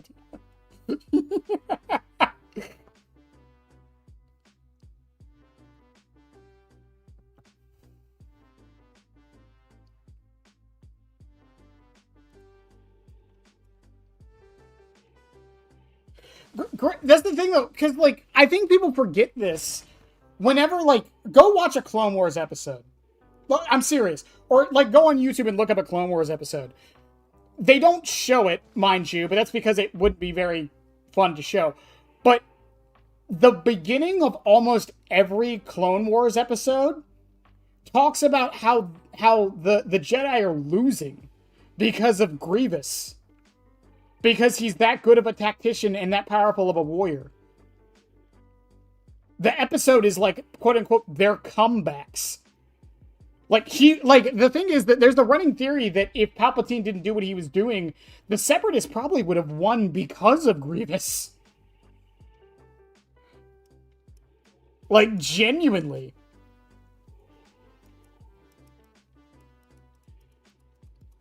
I think my cat she's dead on the floor over there, I think. Like, like, imagine, I'm just saying, just imagine.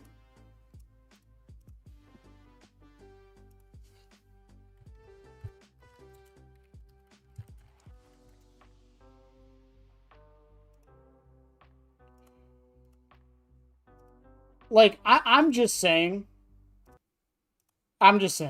you're playing Survivor, and this motherfucker walks up to you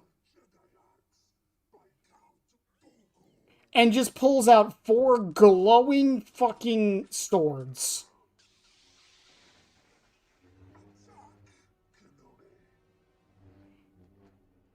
And then slowly walks at you while doing this.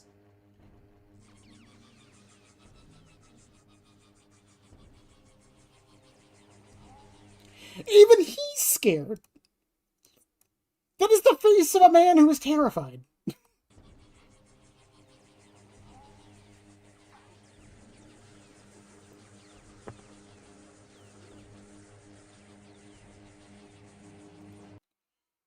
Like, I think he could work. I genuinely think he could work. It is not me saying I want Star Wars and Dead by Daylight, by the way. I don't think it works right now. I think a couple more years, maybe, but I don't think the game's ready for Star Wars right now. I really don't. I think that would be jumping the shark at the moment. Oh, yeah, I know which one you're talking about. Where, oh my god.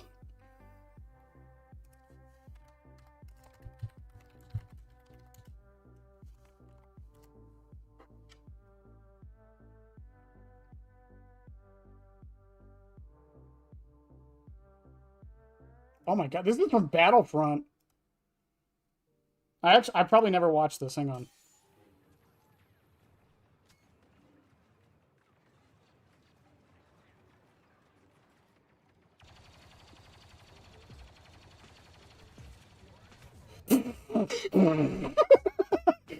Please tell me he spider crawls up the wall, please.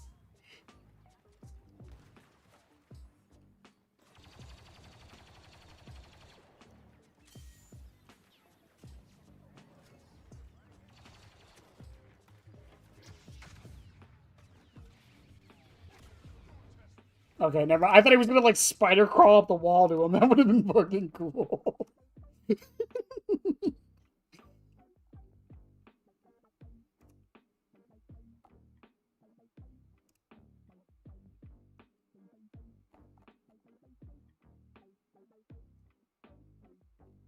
I'm trying to find a clip of him doing it.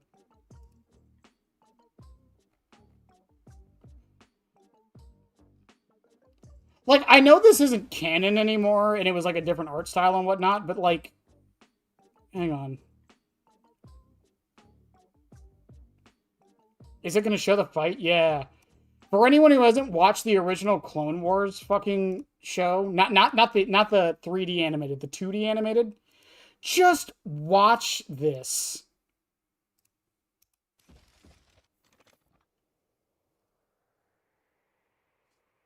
I know we're really off topic. I don't care.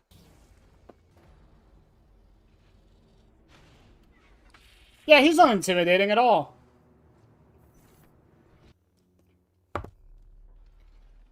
Motherfucker literally just did a horror movie thing.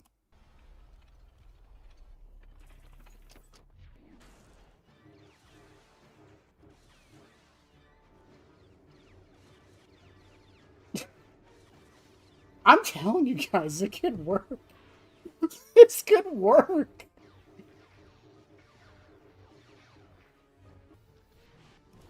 Like, come on, man. You're telling me that can't be horror related at all? Also, yes, for the spider walking, by the way, apparently someone made a video of him being a cockroach for 50 seconds. I guess we're watching this now.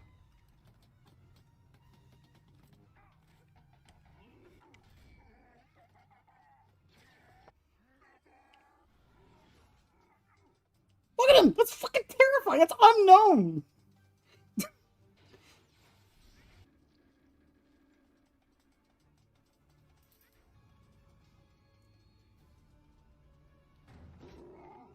My stream is getting demonetized. It's not monetized anyways, but it's getting demonetized for this.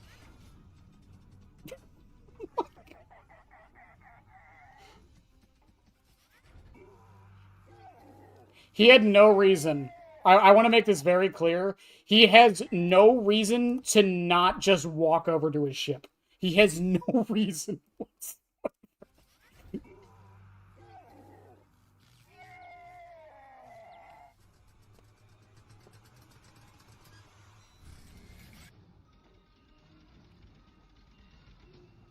Oh my god, like, he would be such a good fit. I think he'd be better than Vader. Oh, I'm gonna die on that hill.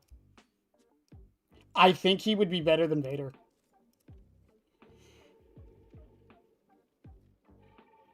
Well, no, he doesn't have to crawl on walls, but he can have like a crawler form where like he just like gets really fast and runs you down.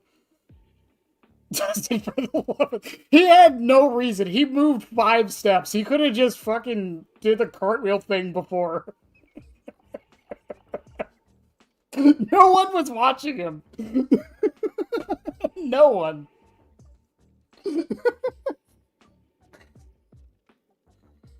Like, I don't know. And it would also be cool because it would be... I think that would be the first killer with multiple arms, wouldn't it? Because, like, you could maybe do something with that, like, as a concept, too. I think the closest we have is maybe Kaneki.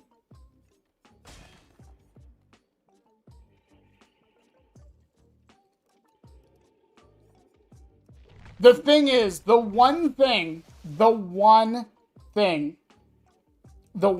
Vader has over Grievous as an option is he's Darth motherfucking Vader. That's what he has over Grievous. As popular as Grievous is, I mean, it's Darth Vader, you know? Like, again, my mom knows who Darth Vader is. Xeno Queen has 4 arms. Motherfuckers. I don't own the Xeno Queen. Motherfucker. Those don't count. She doesn't use them. She doesn't use them.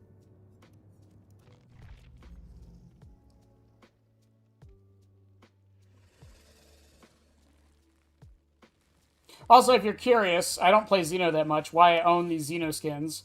I love AVP. That was from Prestiging. This is one of my favorite Blighted skins in the game. And I'm 90% sure I'm the reason this skin is in the game at all. I can't prove it, but the math lines up. What could they possibly be used for? Who? Xeno or Grievous? I mean, Grievous could, like, throw a fucking pallet with them. I don't know. What if he moves at normal speed while he's carrying people because he has an extra arm? I don't know. I'm not a game designer.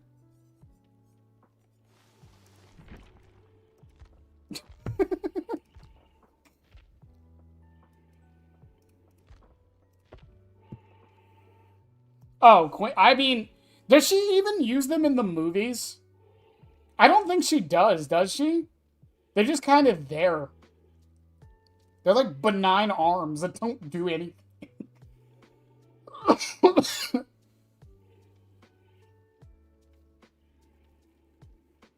Also, I was talking about this with the Discord chat. I am curious for the Angel Killer. If it's going to be like an Urgot situation.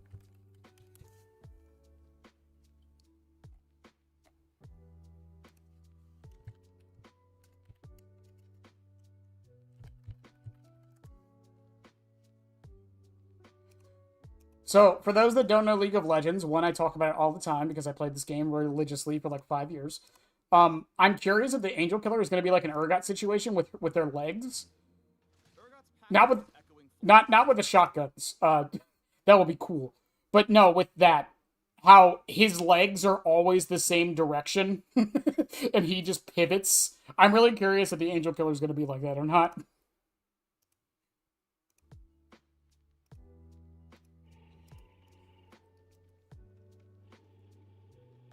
Imagine General Grievous being able to carry 2 survivors at a time. That would be so cool. It would be worthless, but it would be so cool.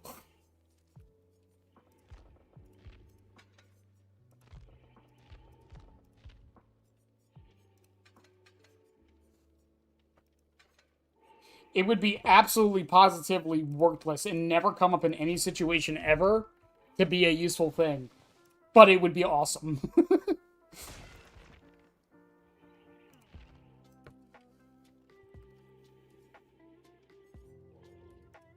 I'm not running this, I'm just remaking a build that I didn't have set up.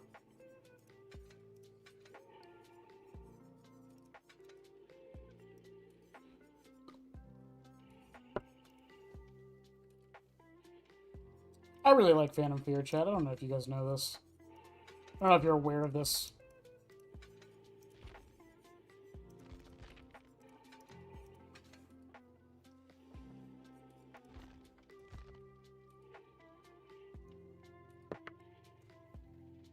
Grievous as killer, Vader skin for Oni, Dooku as doctor because forced lightning. That actually... Hold up. Hold up. I know someone said that the Dooku skin for doctor is cool. Darth Vader Oni kind of sounds badass, honestly.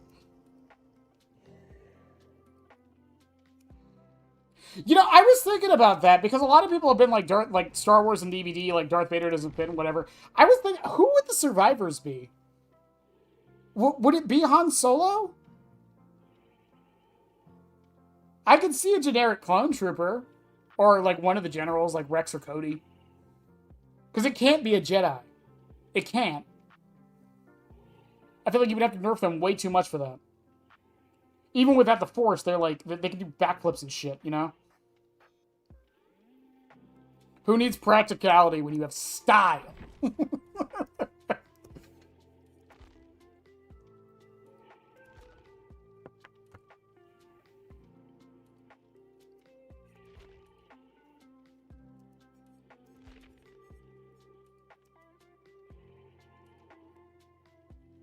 I don't know. I genuinely think, like, there's a lot of options from Star Wars, and Grievous is my pick as of now, just because it makes so much sense. Plus, I love the character a lot. Um, Vader could work. I feel like if you actually like put the time into it. And the thing with Vader, I know someone mentioned it earlier about using saber throw to like go around loops. I would really love. I have wanted a killer with the boomerang power for like 2 years now.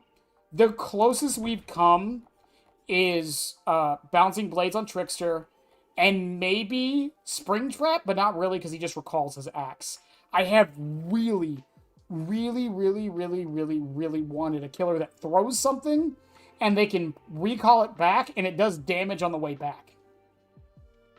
And I feel like Vader could be that. Like, you throw a lightsaber, they dodge it, and then it comes back to your position wherever you are in like a straight line. And it's a lightsaber, so it can go through objects. Who cares? And then like if they get hit with it on the return trip, it still does damage.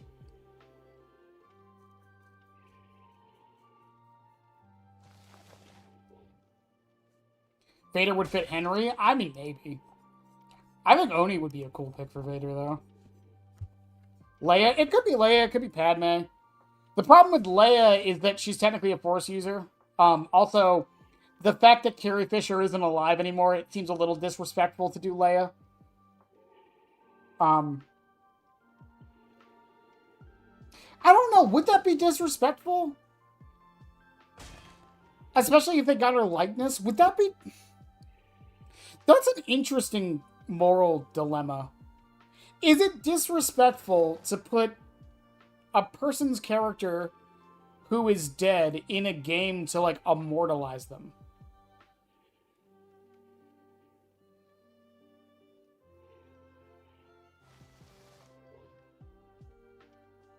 Would that be disrespectful? Because that's the other problem with Vader that someone pointed out to me earlier that I completely forgot about.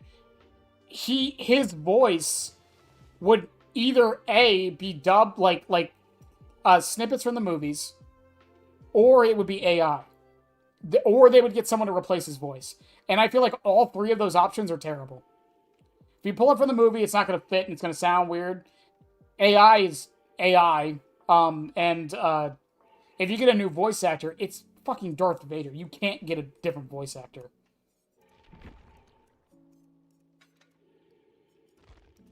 Mufasa. I don't know.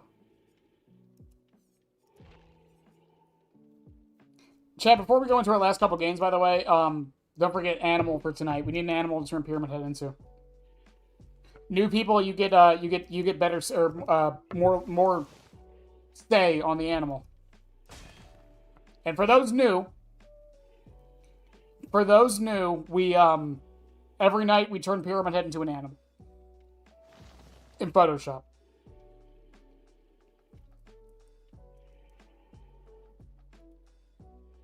Are you implying to me, Mango, that the survivors are not strong opponents?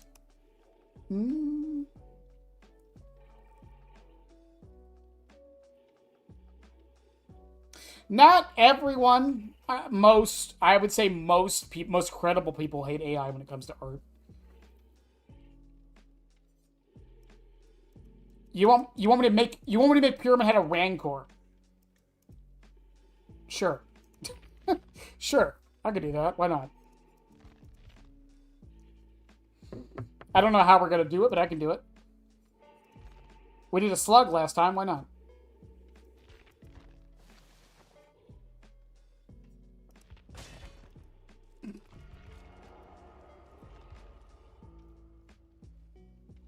Unless someone's got a better idea. I guess Rancor it is.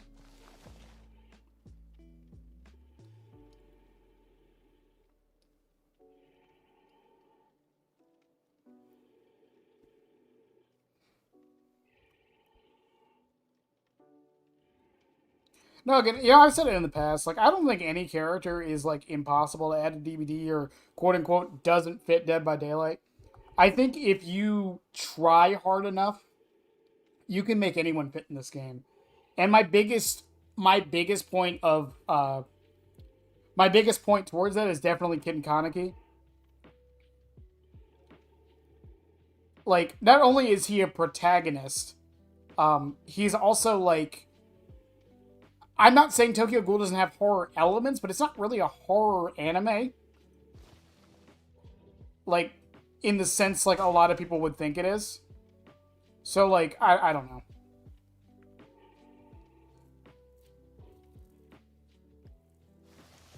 I don't know what a porg is. What the fuck is a porg? What is a porg? Oh, the little fucking penguin things they added just to sell toys? I'm gonna go with that because it's easier.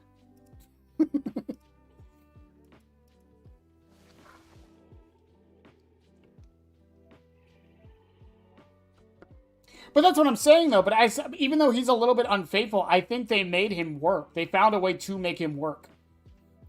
So that's why I think it's fine. That's my point, though, is like, you could make anything work if you really wanted to. Kaneki kind of opened the floodgates to that. And if I'm honest, I feel like they had to. They had to open those floodgates because who's really left? We got Jason, Pennywise, Slenderman, Bendy, Art the Clown. That's kind of it.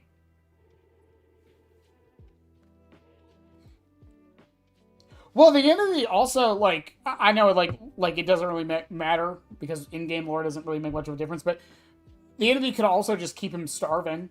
If he's constantly starving, he kind of has to do it, you know?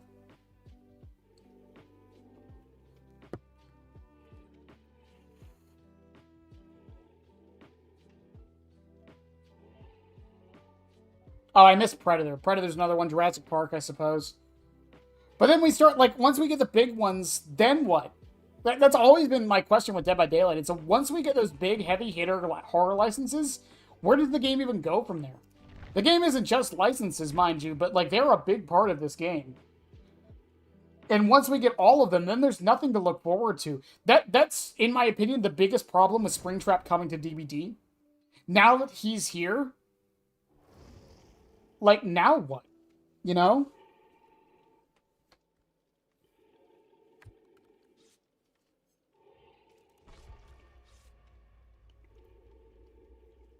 I think, again, I think Springtrap and Jason were the two biggest ones, maybe Pennywise, but Springtrap and Jason were probably the two biggest ones. Now that Springtrap's here, once we get Jason in the game, like, who is bigger than that? How do you top yourself after that?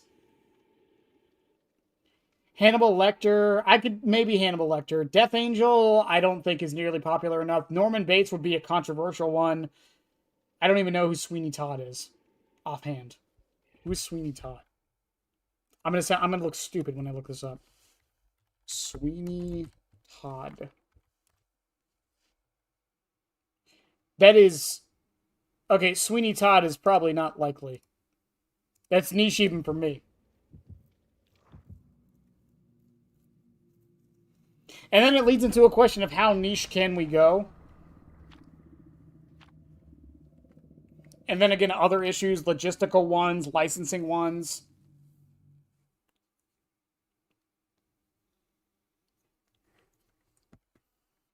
They could do another FNAF chapter. I think it's definitely possible. But again, that leads to the same question. Once you do it, then what?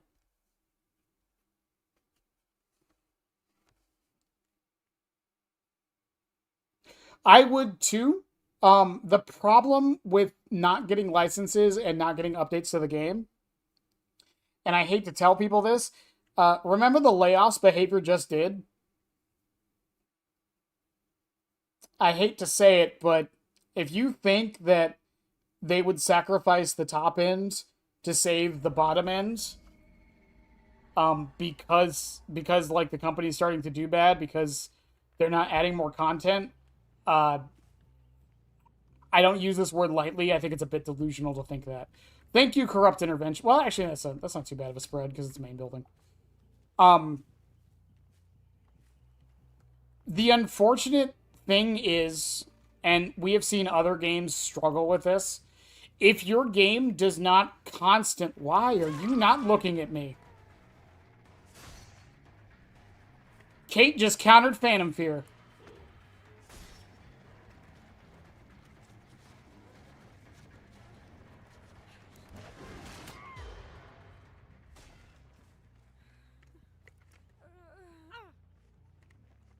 She just countered Phantom Fear in the best way she possibly could.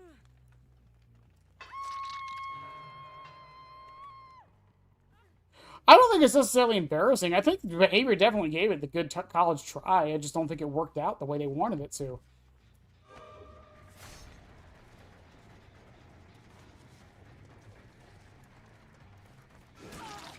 Which I think is fine. I would rather them attempt it, you know?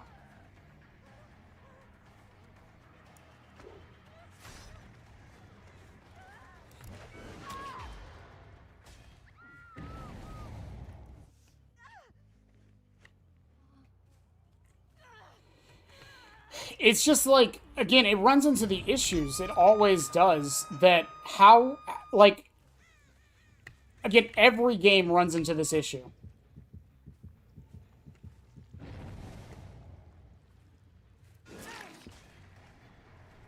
If your game isn't getting updates in 2026, your game dies.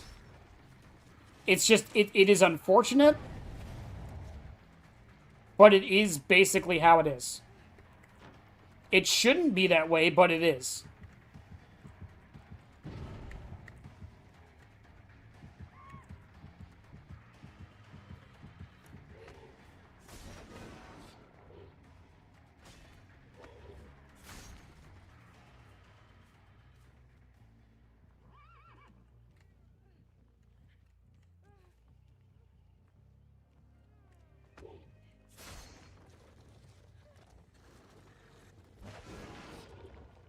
Oh, that missed? Damn.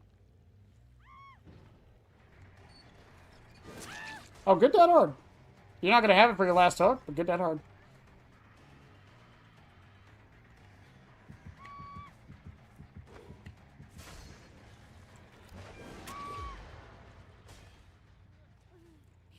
Boop.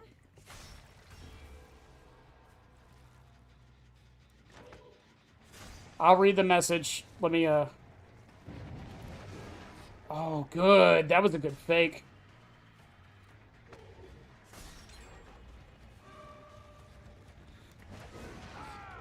Oh, I thought I hit him for a second. I'm gonna go at your save. I have no reason not to.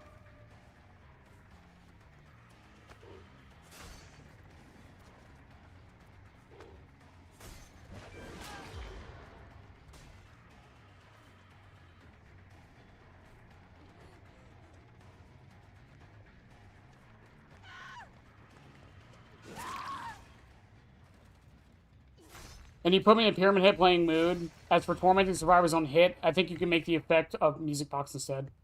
Yeah, I think that idea of, like, the last, like, meter, you can make that an add-on, not necessarily base kit. I do think Pyramid Hit definitely has the problem and an issue of, like, long-range hits just aren't worth it.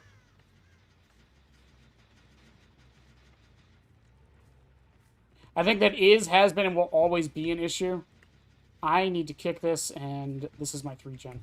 There's no need to patrol that.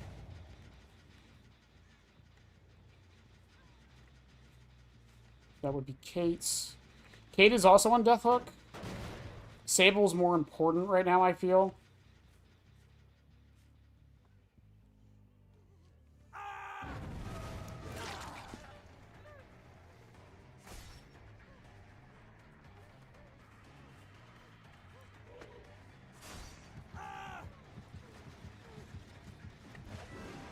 Could you imagine?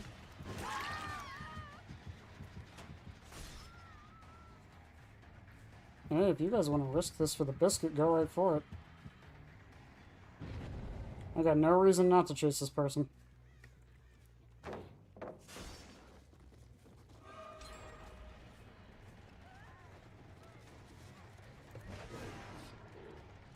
was good. I did not mean to lit up on my M2 there. Oh, she's just gonna pre-drop everything now.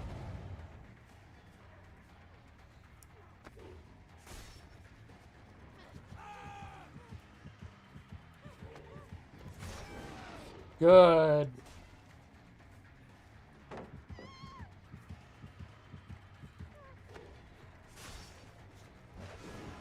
I'm surprised I didn't hit.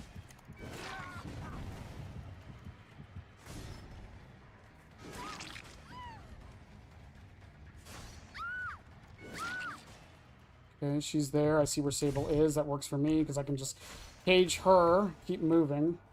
Because I still see where Sable is. Kate's probably still on a gen. If she finishes the gen, I'm screwed. But if not...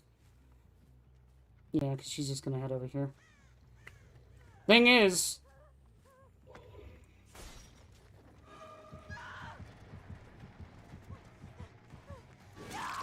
That. Ace heals. Boop.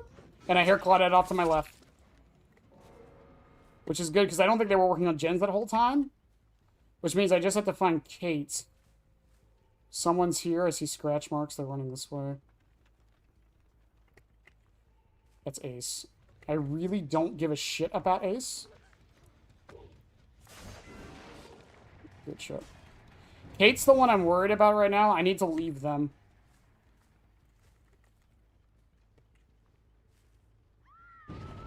That would be Claudette's.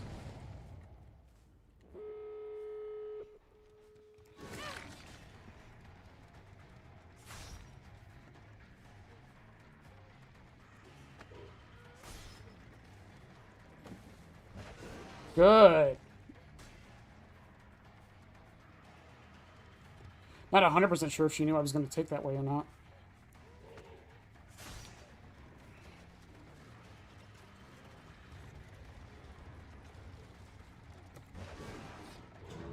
Where'd she go?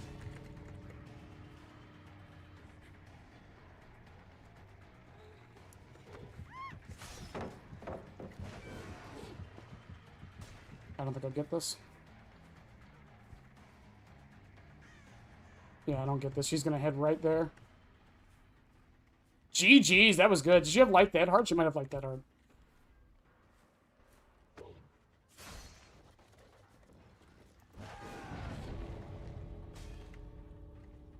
Is Ace ult on my left? Yes.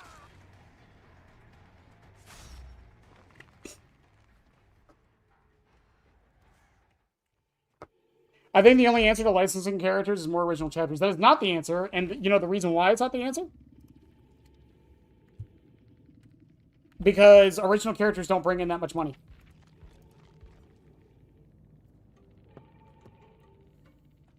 I focused on Sable too much. I didn't hold my 3-gen early enough. I should have gone at the Claudette sooner. I should have patrolled probably... I probably should have patrolled that left side more. God, that Quentin portrait is so out of place. I probably should have patrolled that left side sooner.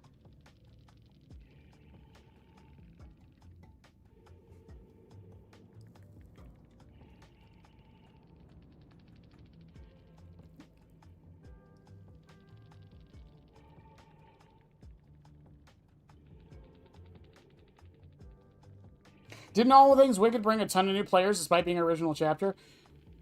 It did, but I don't want that to be the precedent. Because most of those new players came for Sable.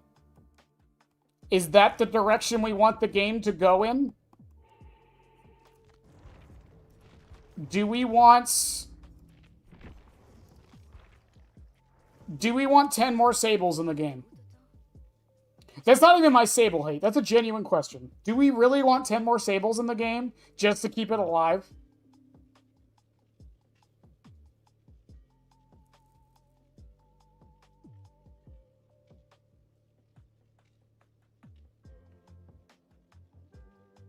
What is one change that behavior could do to Pyramid Head to completely ruin him as a character? Basically, what is the soul of the character? Make it so torments count as hooks for both sides. If they make tormenting count as a hook for both sides, that completely ruins the character. I don't even care if it's a good or bad change, because it's like, oh well, Pyramid Head can use Pop Goes a Weasel and over or turn back the clock now. But but he also gets hit with Decisive Strike and Dead Hard more. Like, I think if you remove the cages like as a mechanic how they are now, I think that completely removes the entire point of playing the character mostly. I want -1 Sable. As much as I hate Sable, I'm fine with her being in the game as she is. I do not enjoy what she represents, but I'm fine with her being in the game. The thing is again, like, we could keep releasing original chapters, but like, I think we also need to, like, come to the realization that, like, even if All Things Wicked did bring a bunch of new players in, even if it wasn't because of Sable and it was because of Unknown, that was a risk. Because I have a feeling, and I know a bunch of people are going to disagree with this, I still hold the feeling Behavior did not have faith in this chapter.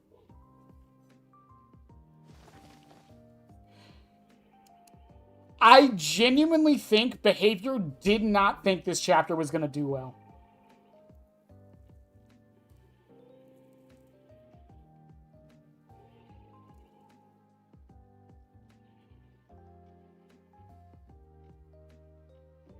Would it be too much to activate killer perks on cages but not for survivors? I don't... This idea's come around in my head. I don't honestly know if it would be too much.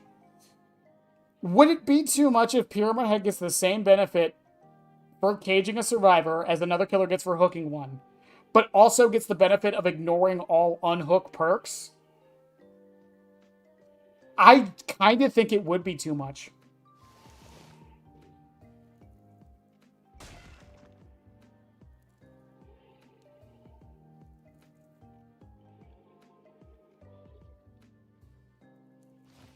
Yeah, the most popular chapters of all time were FNAF and Resident Evil 2. Was Wesker bigger than Nemesis? I think he was, right? Wesker was bigger than Nemesis?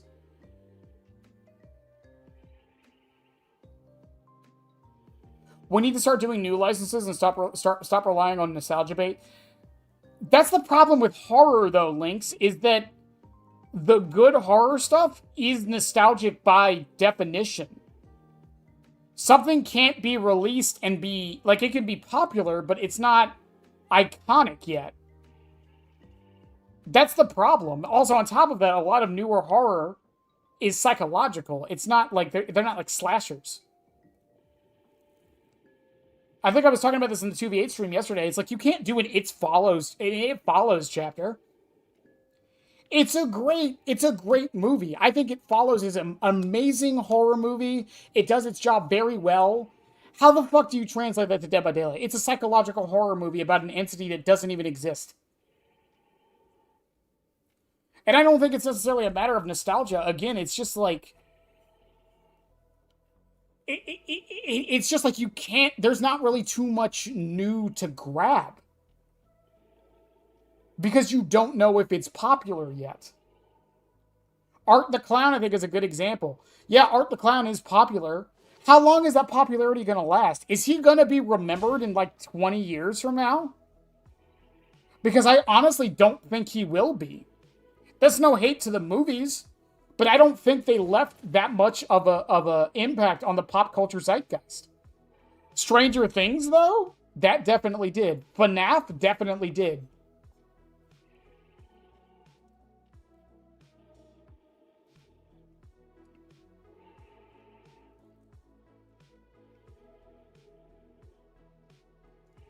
No, I think Bioshock and Bendy could definitely work. But I seriously doubt it's the 10-year. I think all signs are pointing to Jason for 10-year. I can't think of another horror license that fits the 10-year anniversary better than Jason fucking Voorhees. I can't think of anything.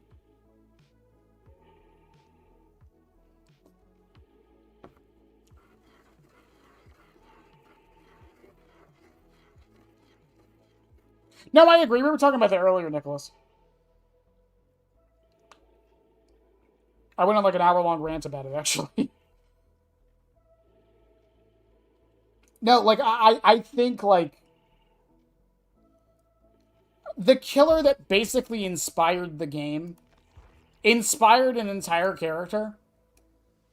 Like, I can't think of anyone else that fits the 10-year anniversary of this game better.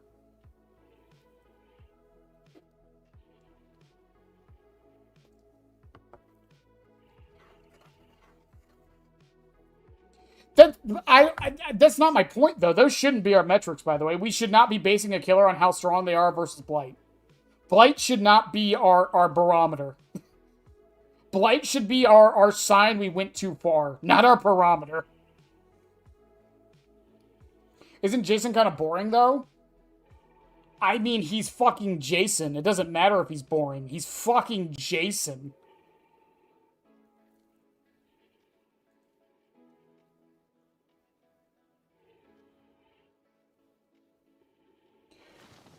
Oh, Jason's just Trapper, huh? Jason's just Trapper, huh? Hang on one second. Hang on.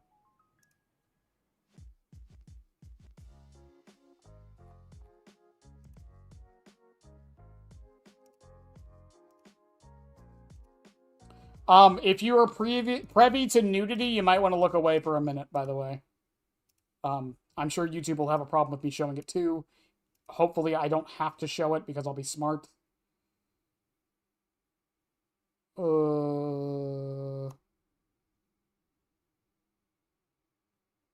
No, I can't. Oh, shit. I can't show that scene. Fuck.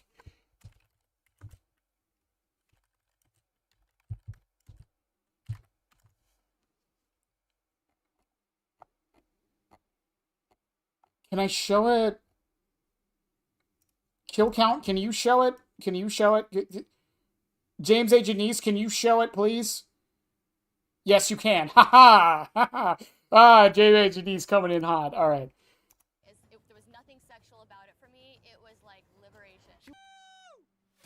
Never mind, he's got an arrow through his head. But how? That boat is so far out in the lake. Might as well have been an arrow shot from Mars. The boat, without a driver, speeds right into Chelsea's head, giving her a bump on the noggin and leaving Jason the Archer in. He uses a bow and arrow. He uses bear traps. There's also, is he going to show the scene? I don't think he is.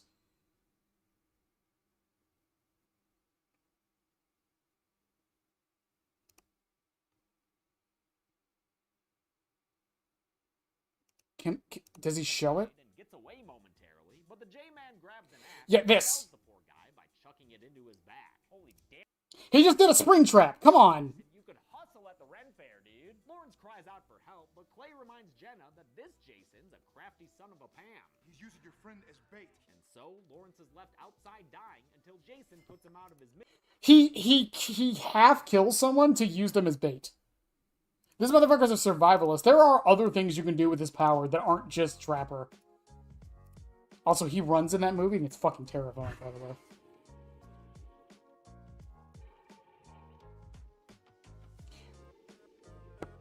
Not even a strong as Blight thing. Just what I didn't think you were talking about that for Jason at all. I thought you were talking about Pyramid Head, like using him as a barometer.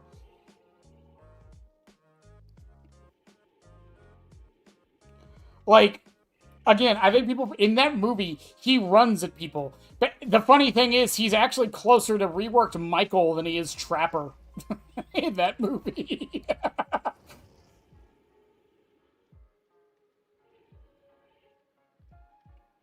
He can still have the machete. You can still make that part of the power. Regardless, even if he is just Trapper plus Myers, I'm cool with it. He's fucking Jason! Excuse me, that axe travel in a relatively flat arc. Spring Trapper axe travels in a parapellic curve. Fair enough. Yeah, what if Jason is just every killer in Dead by Daylight in one killer? He can, like, swap forms. Make him Jason X, where, like, he's got nanomachines, and he can just swap into any killer he wants. Make him, like, super OP Dracula.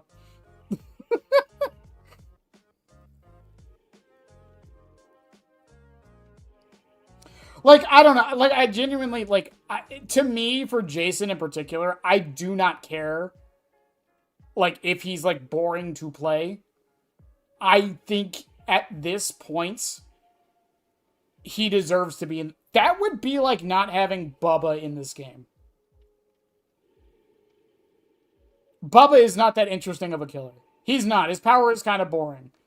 But when a main mechanic of the game is literally putting people on meat hooks, I think he kind of needs to be in the game. You know?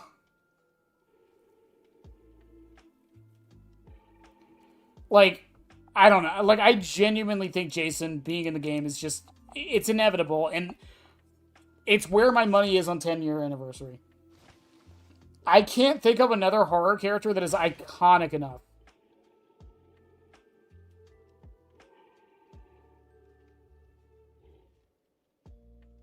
It would be like Mario not being in Super Smash Brothers. Mario's kind of mid in that game. He's literally designed to be mid.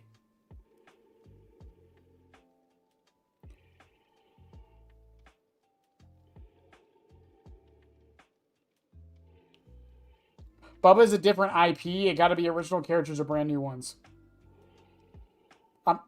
About what? What does that have to do with anything?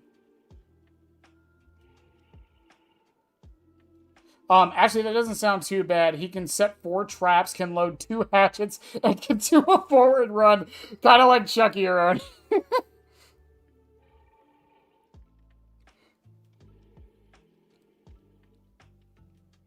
It would just be Super Smash. Yeah, exactly. There would be no bros. I don't know. Okay, let's say Jason isn't added as the 10th year anniversary, though, Peacekeeper. Do you just think Jason should not be added at all?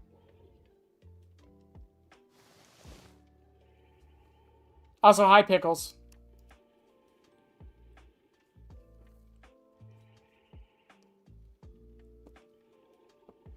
Listen, let's not forget when chat came up with the greatest Jason power idea ever, where the survivors get wet, and they get stacks of wetness, and that allows Jason to attack them.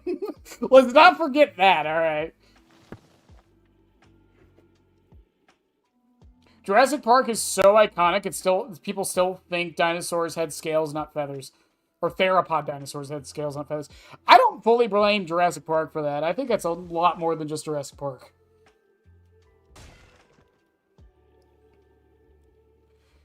Like, I don't know. I think there's potential for Jason. And again, he's, like, the most iconic horror character of all time. I just think it's, like, impossible if they can get him to not put him in this game. And I feel like not making him an actual playable killer, even if it's mid or boring, is... it's just kind of shameful.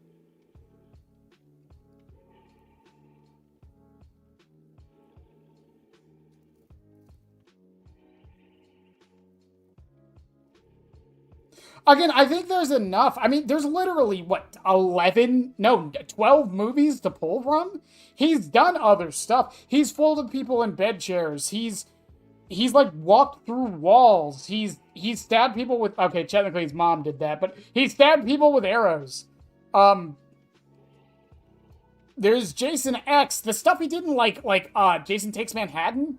Like, he does a bunch of interesting stuff in that movie.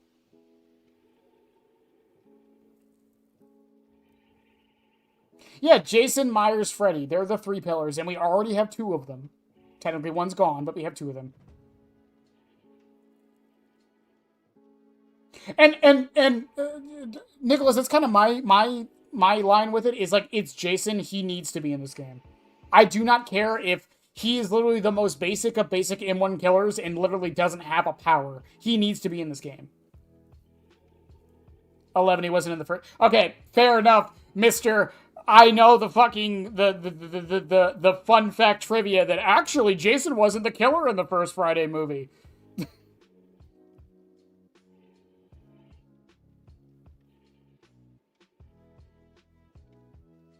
It was actually his mom.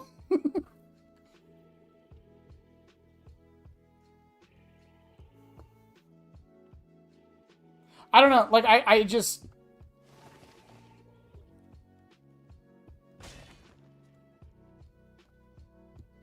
He deserves respect. No, I think he does too, and I think there's a way to do that, but I think just adding him in gives him that respect.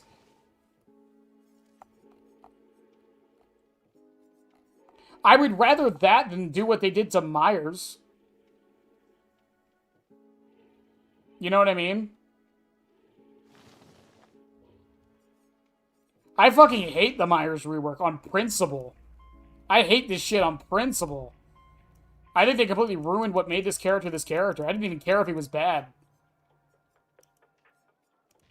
As much as old, and I'm talking original Freddy, as much as original Freddy was not, like, that good of a design, you have to admit it was unique. And I hate that we kind of lost that.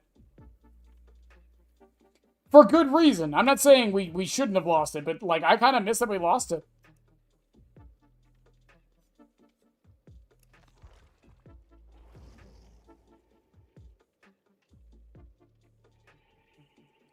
Honestly, you out here killing camp counselors for the death of your son, the most iconic slasher of all time. It's pretty cringe, not gonna lie. Yeah, Mrs. Voorhees. What's your excuse?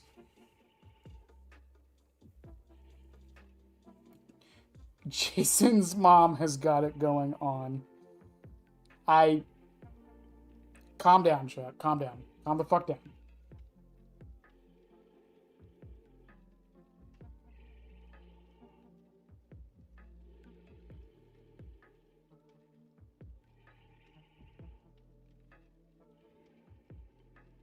But that's the thing, though, Peacekeeper. I want him to be special, too. I'm just saying, if he's not, I don't really care that much. I still want it to be special. But your argument is basically saying that he can't be. Or that he won't be. So we shouldn't add him. And I just don't agree with that. Because the other problem with that is that means that the longer we wait, the less likely that is to happen. Another killer will take his power at some point, whatever it was going to be.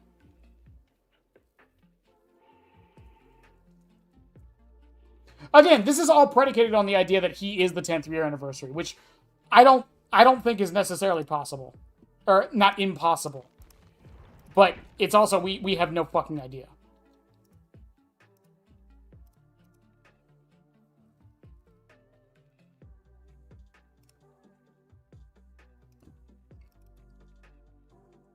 Nicholas, I'm not arguing strength or build variety. I agree with you on both of those points. I just don't think it's Myers anymore.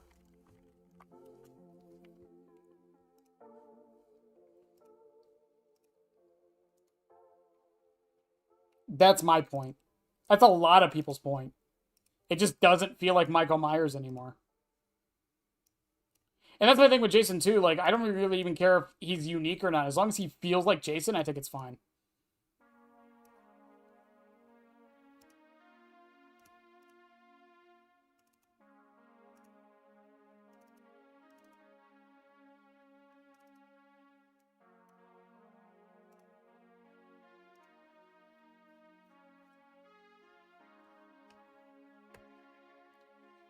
Baker's done a pretty decent job of giving most killers something unique from the roster, with only a handful of exceptions.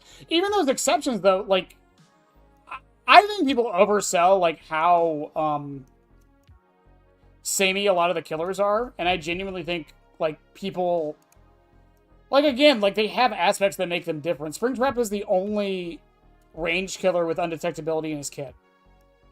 He's the only range killer. Him and Deathslinger are the only two range killers who can reload on their own. They don't need a location or an ability to do it. They can just do it wherever they want. He's the only range killer who has an arc to their attack.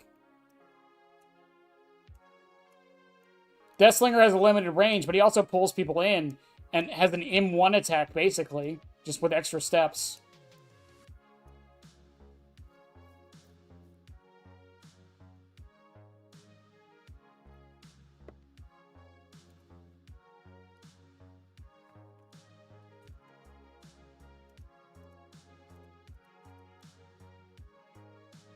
Like, I think there's ways to do it. It's just, I don't know.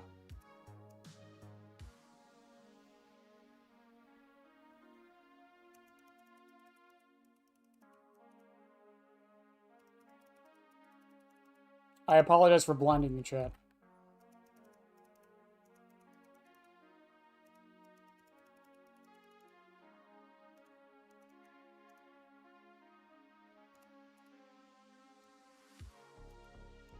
Because there's also, like, I've said this before in other videos and whatever, I do think some people are a little reductive with the killer designs. Because you can do that in, like, any game. If you really try hard enough, you can really do that in any game.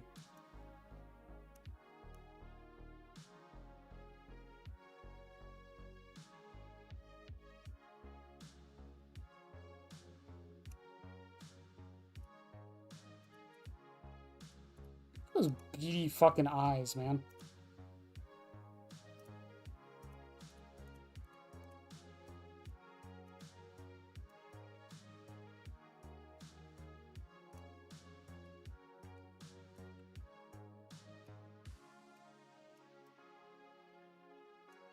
Man, these really do get more cursed every time I make them, don't they?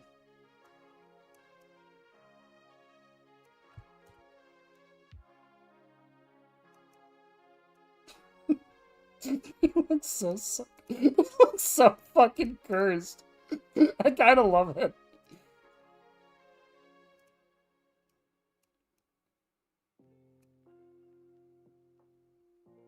Should I?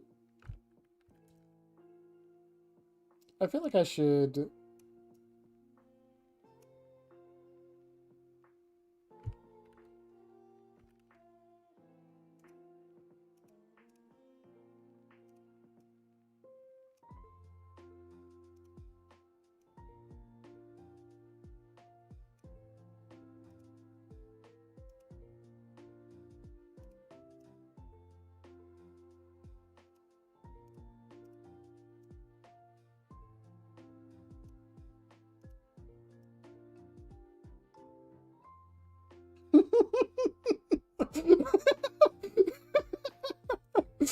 It's my magnum opus. Oh my fucking god. It's so fucking cursed.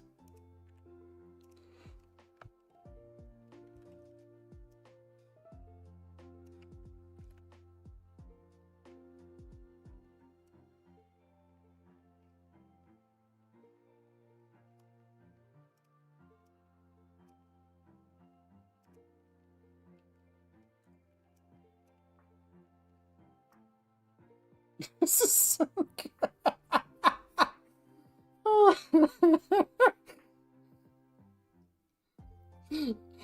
I could have just, I had to make it I did. It's not fun if I don't make it cursed. What? No. Shit.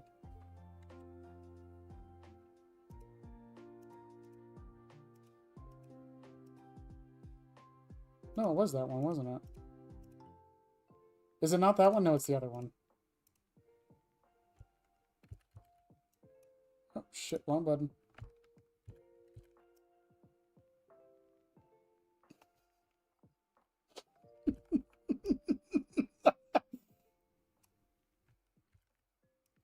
Damn you, Photoshop perfectionism.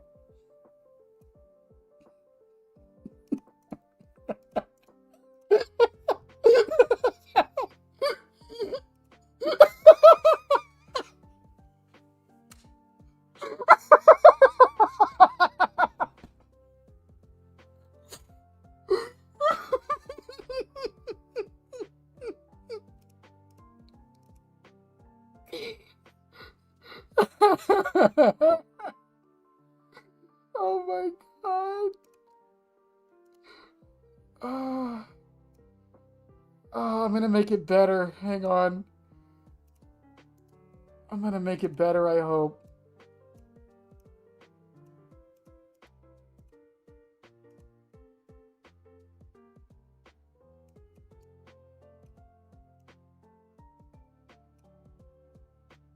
Oh shit, wrong one. Which one is it? Which one is it? Okay, it's that one. That's fine, I don't care. Shit.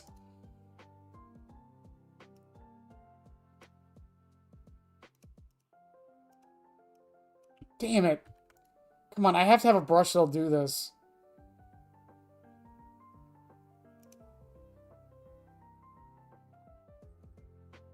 No, I don't think I do. No, wait, hang on. No, I know what to do. Hang on. No, hang on. Blending options. Stain. I want to stain it. And I want to make the color, that.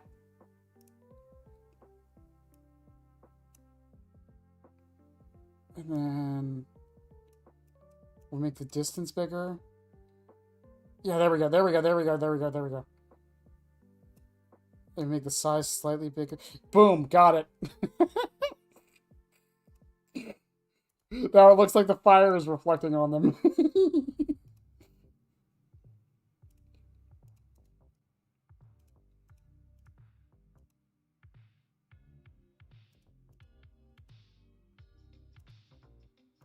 Did I miss one? I think I missed one.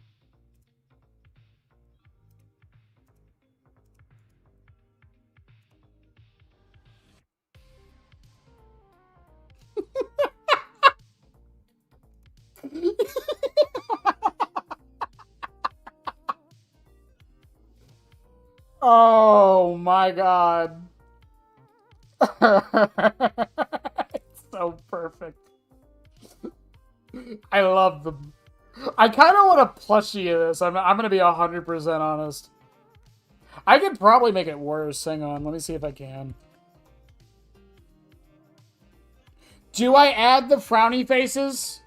I don't think the frowny faces work.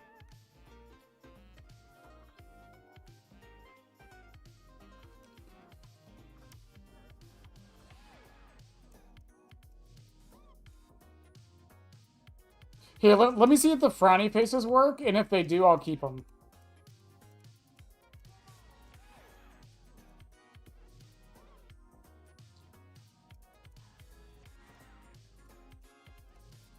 I'm gonna go with this one because his mouth's agape.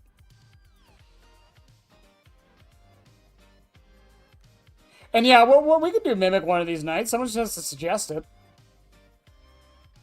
No frown, only eye. I want to try it. I want to see what it looks like. I'm curious how cursed I can make this now. It's a challenge to myself at this point.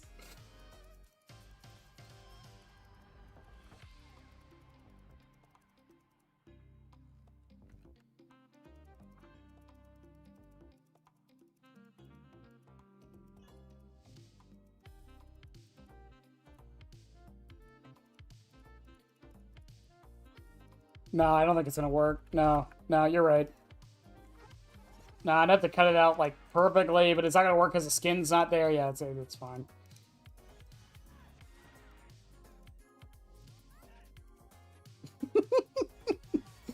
They're beautiful, chat. Look at them. Look at them being beautiful. I love them.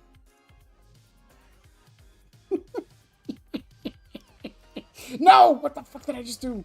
Okay.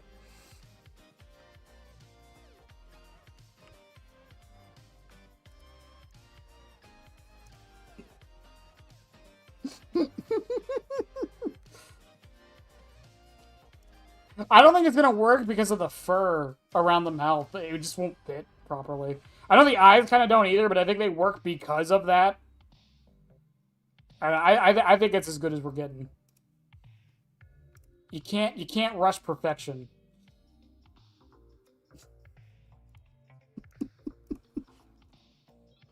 What life events have brought me to this point?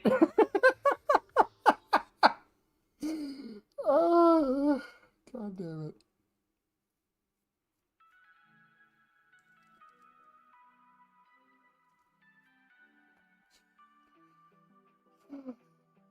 Okay, chat. Okay. I think we're gonna call it a night there. It's been fun. We might stream tomorrow, we might not, I don't know. Next video is probably gonna be a while out. It's me talking about nerfing Vigil, so yeah.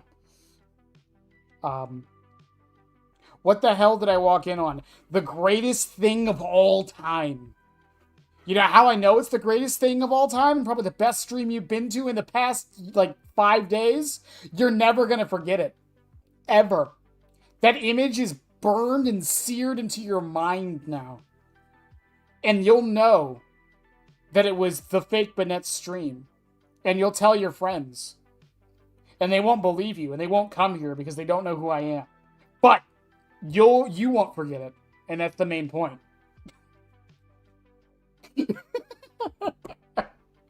Yeah, next video is going to be about nerfing Vigil. Vigil.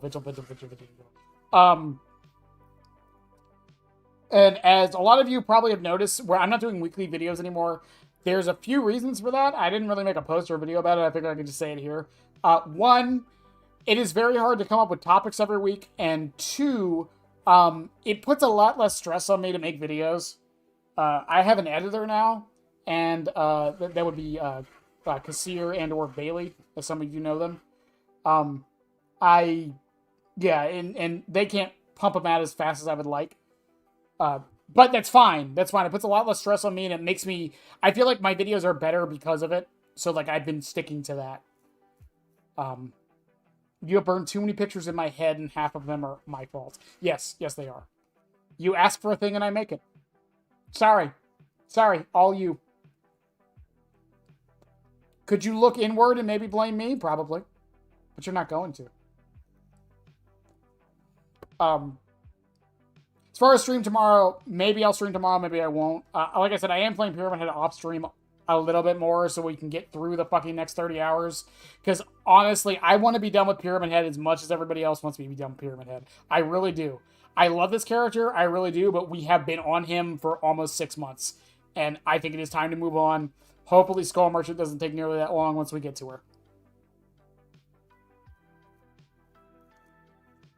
Have I considered pumping them in? I did once, and then YouTube sued me. So, yeah. But, I love you guys as always. I'll see y'all.